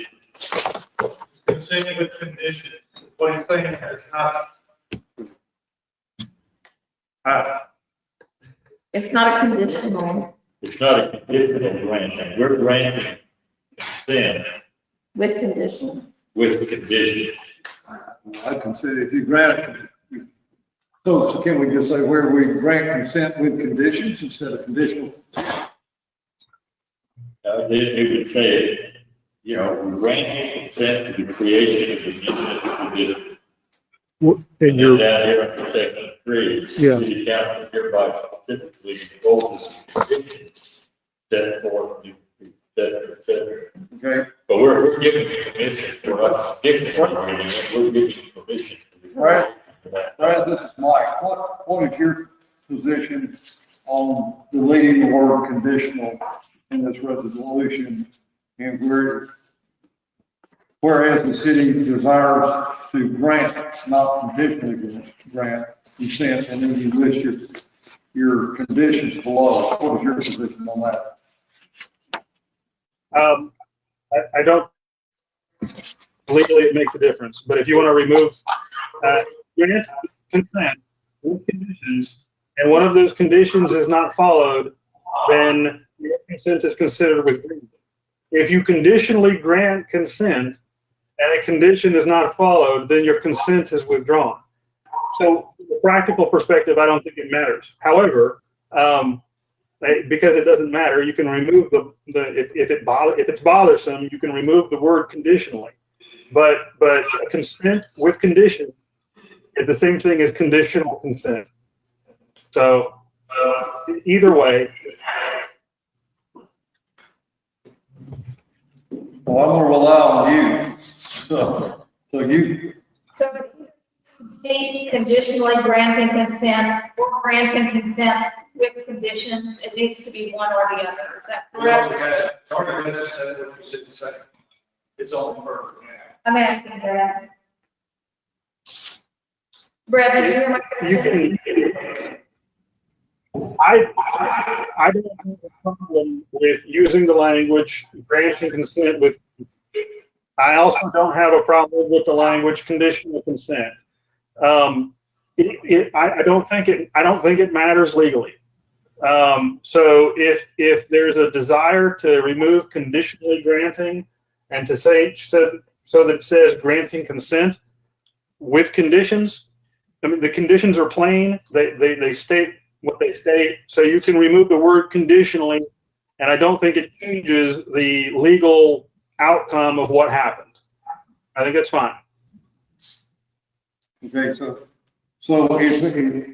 if we struck that in that whereas reads, whereas the city desires to grant consent to the creation of a municipal utility district and the inclusion of the land in the districts, and goes on, then that's sufficient, because further down under section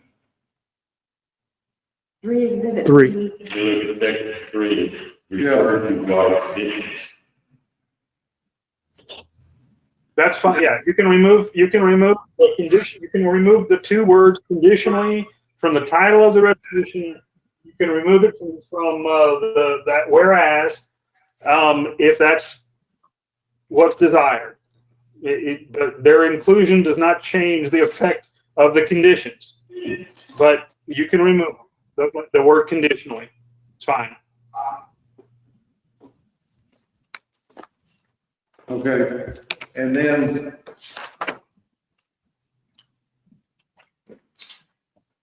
under Exhibit B, 12th line would read, in accordance with the plans and specifications approved by the city, and I would omit that have been.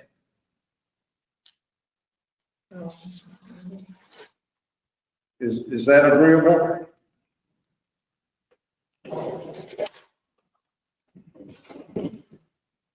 If you're asking me? Yeah.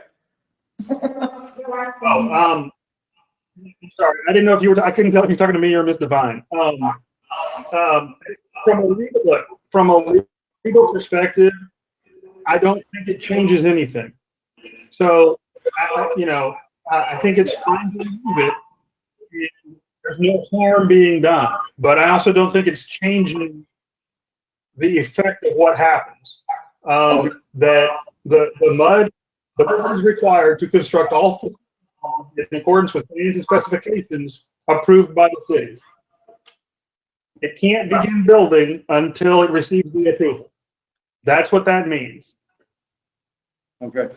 I'm apparently, Brad, excuse me, but apparently I misunderstood you, because I thought you said to strike which had been in item C. Is that not correct, or you did not say that? No, I think yes. So the language, the language that I recommended for C would need to be repeated and reflected in subsection A. I used subsection C because it was easier to, see. But yeah, you would want the language in A and the language in C to be in harmony with each other. And so if you're going to remove that has been approved, then it would say the MUD, and I'm looking at A right now, the MUD shall construct all facilities to serve the property in accordance with the plans and specifications approved by the city. Yeah. That's fine.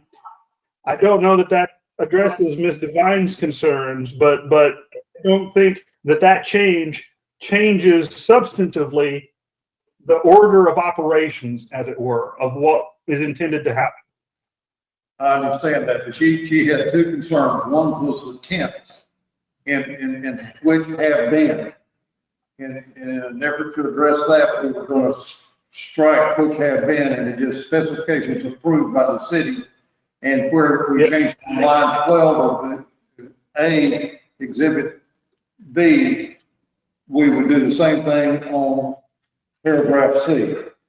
Yes, All right. that would have been tense.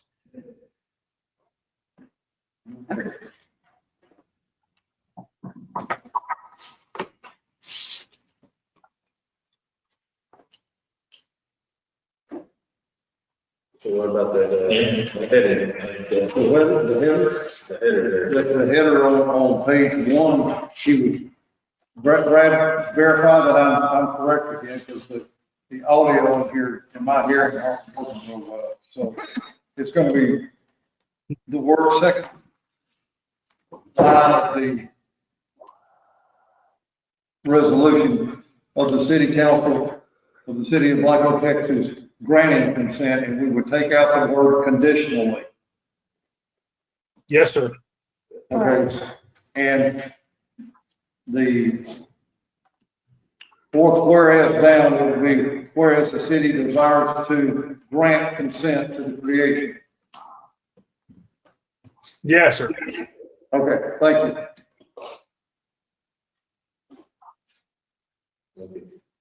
So we've got those addressed. Now, I have a question. All right, let's go. We received this tonight, and I think it has some merit.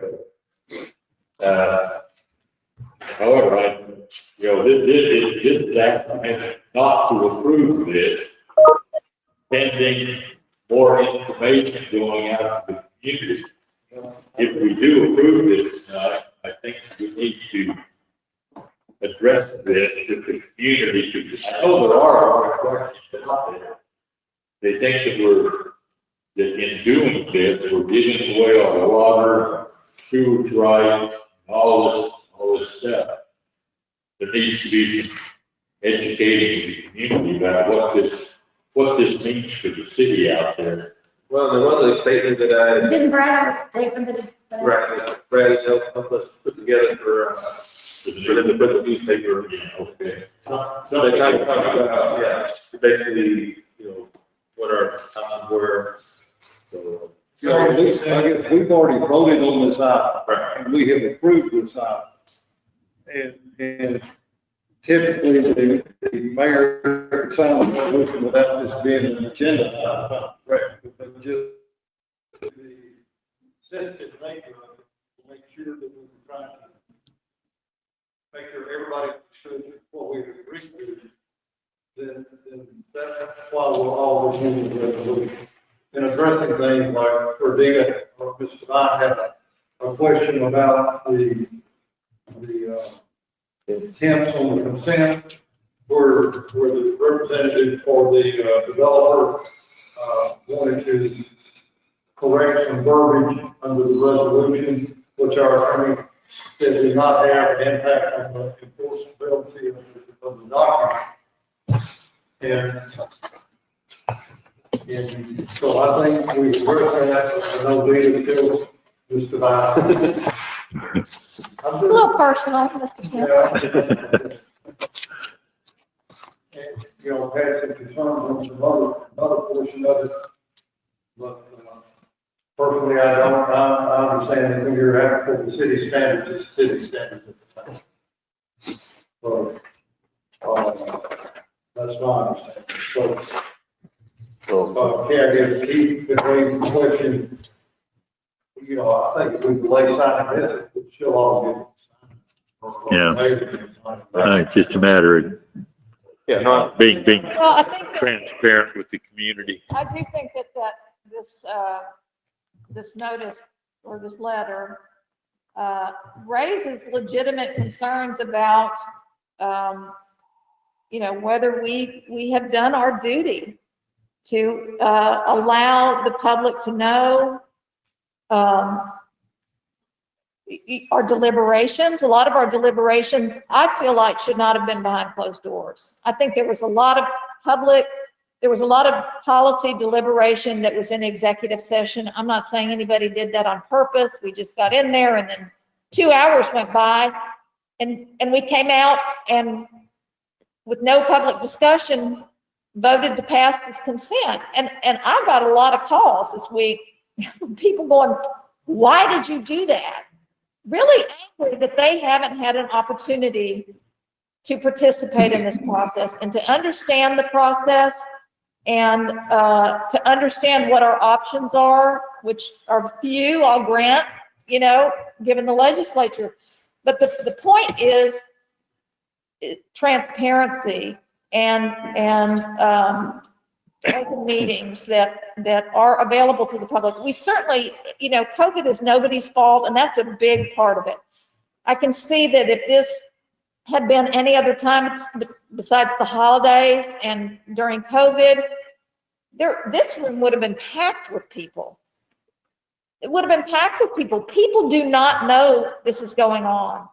And if they did know it was going on, they would be really, really upset because it's changing the nature of our community forever in a way that most of us, I think, is detrimental. Basically doubling the size of, you know, population here. Nobody knows about it. There are more people talking about the 28 houses at Stay Built than we've had participation on this mud. And that's not right. It's really not right. I don't know what we do to get the word out. You know, certainly documents that the developers submitted to us should have been posted on the website, I think. You know, I know we put something in the paper, but it's like, you know. They know something's happening out there, but they don't know what it is. You know, and I heard what you're saying about the executive. Yeah.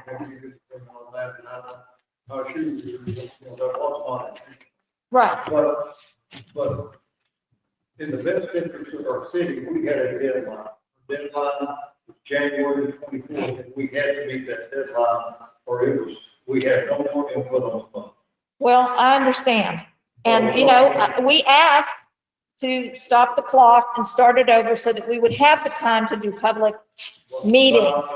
And that was declined by Mr. Sparrow. He said, absolutely not. We will not start over. I don't know what the big hurry is for giving us 90 days to allow our community to participate in this process. And then we asked for a week to get us from the 5th to the 12th. We had to ask again for it to come in writing, and when it came in writing, it was not what the verbal commitment was. So, you know, we sort of been hamstringed in a lot of different ways. Some of them, you know, intentionally perhaps, and some not. But the point is, we have an obligation and a duty to our constituents, to this community, to be sure they understand and are educated about the decisions that we're making. And I think we have failed in that regard with this mud. And I hope this is all going on the record, Lori, because I want it to be reflected in the record, in the minutes. You know, for us, this is a fluid thought process. It's changing the whole time. When, you know, we did request additional information, it did not come, there was apparently a miscommunication somewhere. And so we spent 30 days waiting on some information that came in. Telling me it came in on the 12th, within a week, 10 days of that. And then we appreciate that information coming in. We reviewed it, and at that point in time, we needed additional time. The rules may have changed midstream, but we had by the court. If we had a lot worse position, it would not have done our job for the council. And when we go out, we have to do it on the 4th, was somewhere in Christmas and New Year's. And nobody even knew about that meeting. They're all posted on. Yeah, and we posted everything. Well, I understand, but you know, everybody doesn't check the city website every day to see if you posted something new for a special meeting in the middle of the day between Christmas. How do you suggest if we set a meeting and we set it on January the I don't know. whatever like that, how do you suggest we get that notice out in more timely fashion? I mean, we were under a gun, under time, and I can assure you that every one of us was working for the best interest of the city all the time. I think it's something that we need to think about, how we get the word out, because all I know is that people do not know what's coming. And they don't feel like they've had a voice, and they don't feel like their concerns have been addressed, because they didn't even know it was coming until it was a done deal. And that's a problem. It's a big problem, because this is a big development. And again, you know, I feel like in good faith, the developers could have worked with us here. I think I don't think it's a huge ask to say, there's COVID, there's the holidays, can we please stop so that we have time to have a public forum and allow our community to understand this process and have input into this process? Mr. Sparrow said, absolutely not. I believe that was the word she used. Absolutely not. We will not do that. These 3 months are imperative. We have to get this going right this minute. We asked for a week, and we didn't even get the week we asked for without the conditions that were not in our verbal agreement. So part of it is, you know, I would just like to say, I hope that going forward, when we're working on a development agreement, Mr. Sparrow, that there really is a good faith effort to work with the city and not work against us. That's the intent all this. And I think as a council, we need to do better at getting the word out. The technology is crappy. People cannot hear. People don't want to participate because they can't even hear these mics and stuff. I don't know what we do to fix that. I mean, I know it's not intentional, certainly not Will's fault, but, you know, as Martin and I were talking, you know, maybe when we got this level of technology, we thought, oh, this thing's going to blow over in a month or two. This is the new normal, and we need to upgrade our equipment to allow people to participate.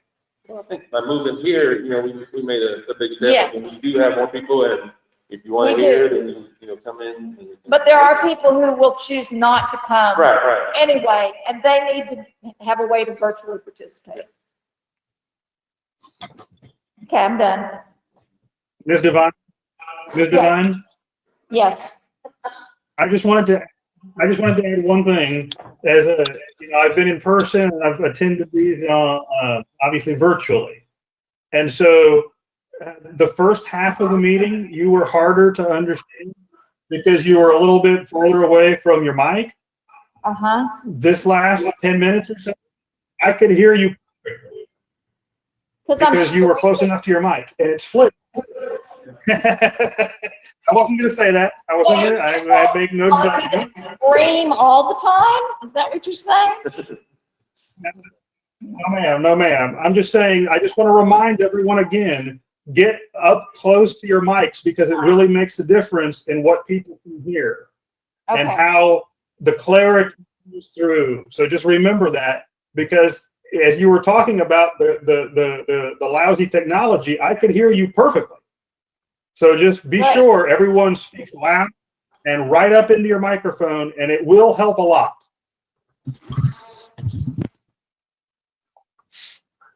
I concur with that. I've had a really tough time tonight, but Dita, once you started speaking into your mic, it was a lot better. Okay. Well, it's half an inch from my mask. So one thing, Will, I guess if we just got longer cords for one, we pull it to us, and then I guess the other, if we do the on and off, because I know that a lot of times there's the echoing, and so if we actually,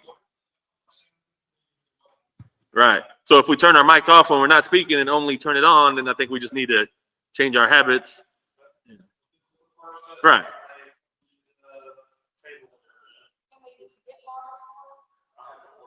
Yeah. Yeah, I think that'll be the first plus, because then you can have it. Let's just make it Yeah. right so it's easy and it works. All right. Mayor Pro Tem, would you like a motion? Yes, sir. I'd like to make a motion that we approve the resolution with following modification. Under the heading, second line, strike the word traditionally. And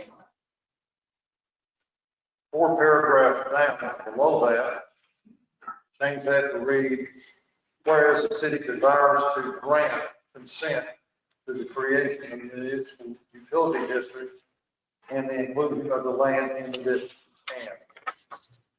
And we're striking the word additionally there.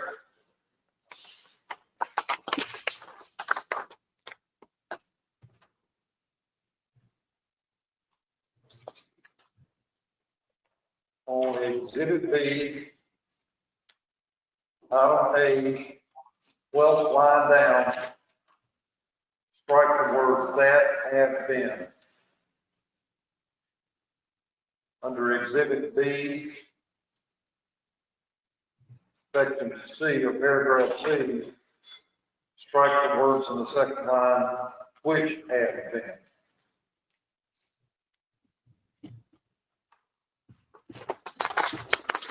And those are conditions of my. So we have a motion for Mr. Smith. Do we have a second? I'll second it. We have a second from Mr. McClellan. Do we have any more discussion? With that being said, I will take a vote. All in favor? Aye. All right. What does Matt say? Will? All right. And all opposed? All righty. It passes. So with that, we will go, what do we have next? The Ronnie. So we will do item number 2 of new business, which is consideration and possible action on approval of pay increase. Ronnie Rodriguez promotion to Class A water operator. So I know we've had the discussion somewhat already, but I think Will talk to us more on what he's thinking and what was budgeted and where we are, so. License, every person gets involved when they pass, that's not a license. This, for Ronnie, this is a big one, so we had representative, for the bomb,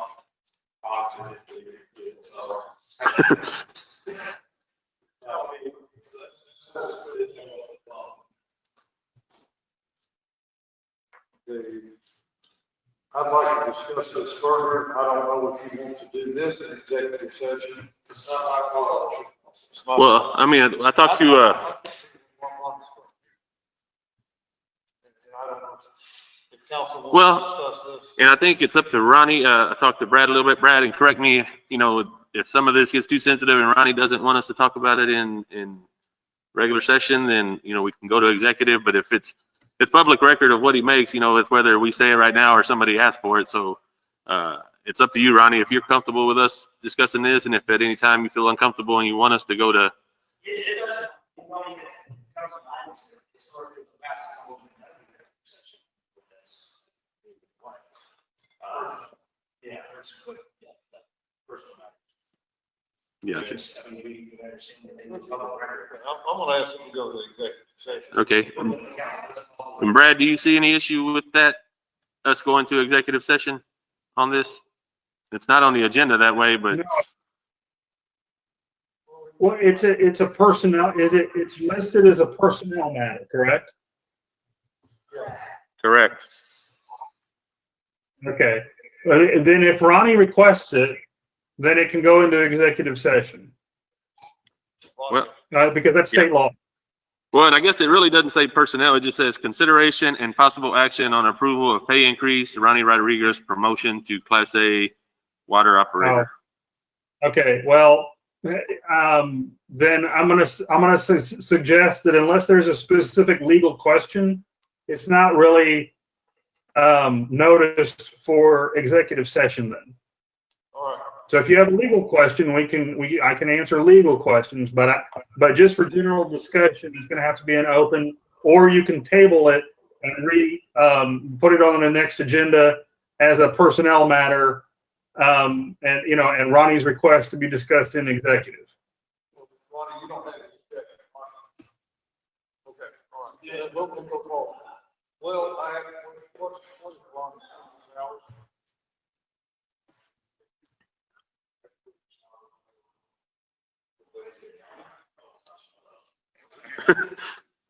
Oh, he's making too much. If he doesn't know what he makes, man, that's too much.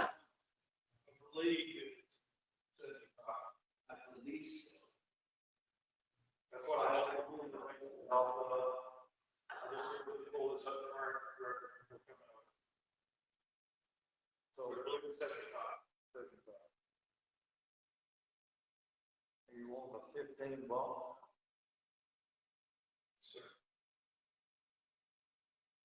I can say 15 is what we're running.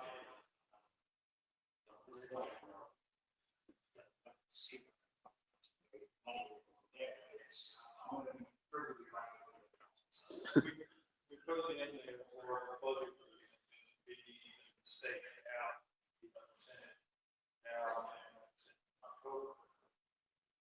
In other words, new budget. It doesn't have to be. Now, Guys, just FYI, we can't really hear what's going on. sorry. Hear what's going on. It's not coming through.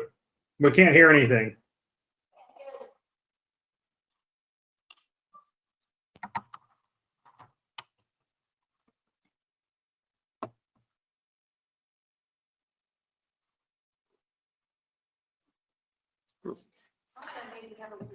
Where was that?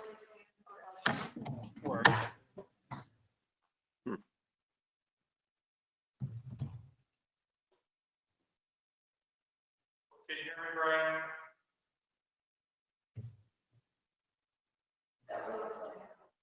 Oh, I think we lost him pretty good.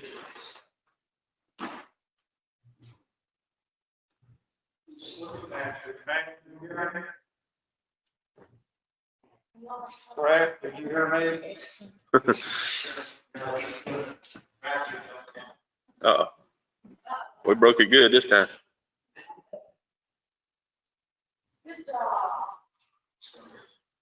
So Ronnie, how many, I guess towns our size, they're usually people that have an A, or, what is, because Johnson City does, The only thing that I've got for any kind of history, Nathan Cantor, previous public works director, received his A license. And I remember, he got a 12 a year bump. Now, just food for thought. It's really hard for somebody, or even for any of the workload to understand what is being paid in a town our size. Primarily because they want water operations, wastewater operations, and street operations. So water, I say water, it just operates water treatment. Right now, TML, average salary is $67,000 a year.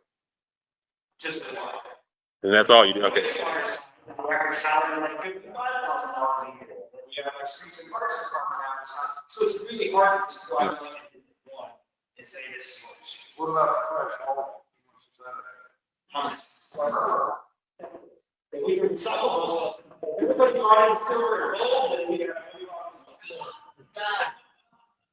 So it is really hard, and I'm not, of course, you're not gonna work on doing this, because table, you want to get information more fair. You're not, it came without some business certification. It's not like I'm going to be on Windows, say this, something that's happening. You're not gonna hurt my feelings with it. Good. Will we hit our current budget? For this one, we took that into the, public works side.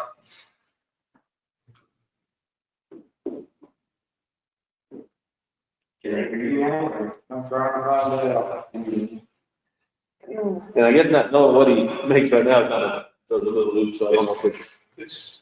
I can run next door and We find could out. always table it and make it effective as, today, if we do it the next meeting. And then whatever we did, we can always make it effective, today. So we did. Yeah, that's a fact. Can, Yes. we could also. Or just prove you don't have that. Break it into two parts. You could give something now, another something in October. All of that they call this period.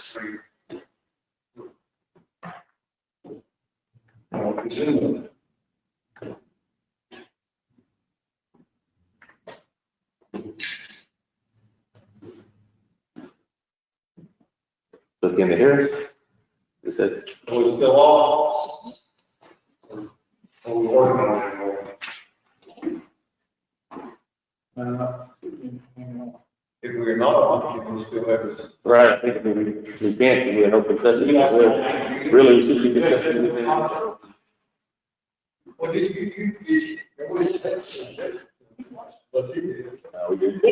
It should be an open session, but nobody in the public can hear, so it really should be something. Yeah, technical difficulties. It's not guaranteed. And then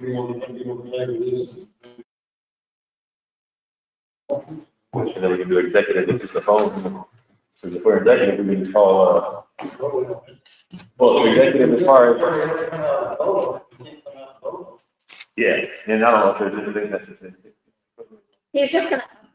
Yeah, so it might just be. He's just gonna throw up on it. I don't think there's a vote. Almost. Yeah, no, yeah. I'm saying we could, if we table it, just because we're having technical difficulties, we can go into executive session on the thing that's on the agenda, which is.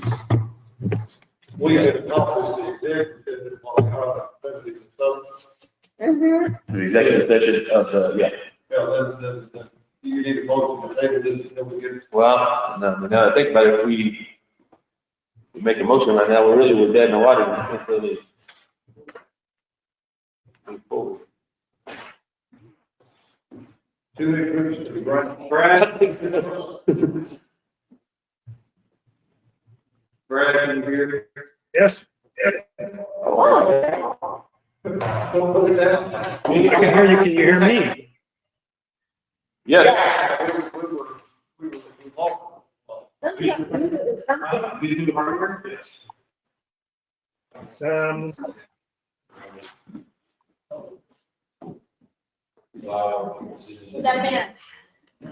Trying to get the. He took that ready to get to us. Council gets $1,000 more. Well, that, basically, they said that 15 have to come out of our salary. It's coming out of our salary? Right, and we don't make enough pay. Yeah. It's $15. Coming out of our salary. $15. Okay, I've said this is an act. Is it cold out there? It is, somebody left the door open earlier and I was getting a draft over here and bundling up, so. Yeah. So can you hear us, Brandon? I can hear you now. Yeah. Okay. Matt? They're gone to bed. We lost that. So, do you have an idea of what you want to do? I'm a suggestion, but. Well, I'm open for suggestions, go ahead. For the short period of time, I would suggest a 15% bump. That's less than the budgeted amount, but close. And then it can be looked at again in October or for the new budget. I mean, 15 is roughly 11.2.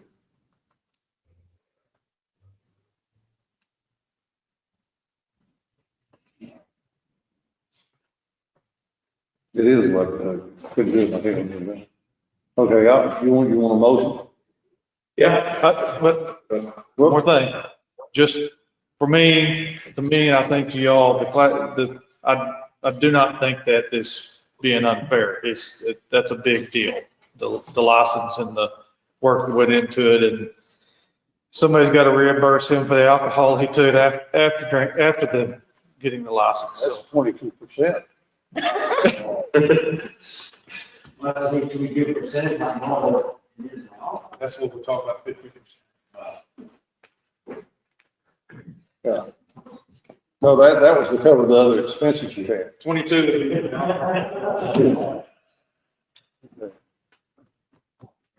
Yeah, I would entertain a motion. If anybody wants to make a motion. No, I want to open a motion. The first thing I'd say is we cannot afford to lose Ron. We cannot afford to lose Ron. No. And so now that he has a Class A water operator license, and he has his other licenses as well, he puts on about 15 different hats in our town. I say we give him we raised his annual salary. Let me do my math just a second.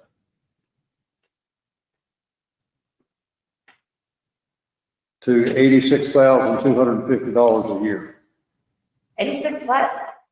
$86,250 a year. Okay. And that's for 15%? What was that? That is 15% of what we believe he makes.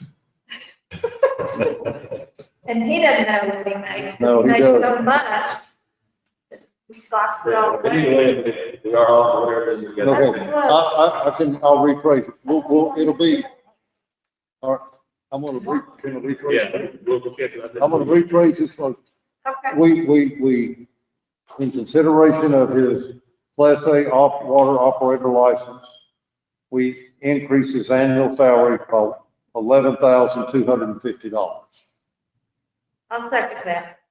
All right. All right, we have a motion and a second. Do we have any other discussion? Do we ever met that? He gave us all the. Okay. All right, motion and second, and all in favor? Aye.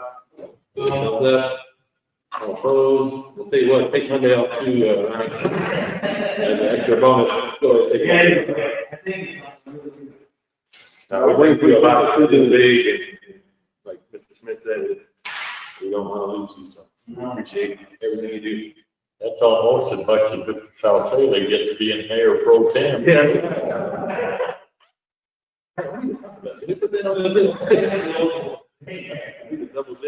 Now you just gotta move 2 decimals over. Yeah. All right, so with that being said, I think we've covered everything in regular session, so, not totally, at 9:47, we will leave regular session and go into executive session in accordance with the authority contained in Texas Government Code Section 551.071, consultation with attorney, and Section 1.05, Texas disciplinary rules of professional conduct, confer with attorney regarding legal issues associated with the wastewater treatment plant permit application. So we'll let them know when we kick everybody out. And Chief, I don't know if you want to, I don't know, is anybody out there, you know?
Good night. Good night, y'all.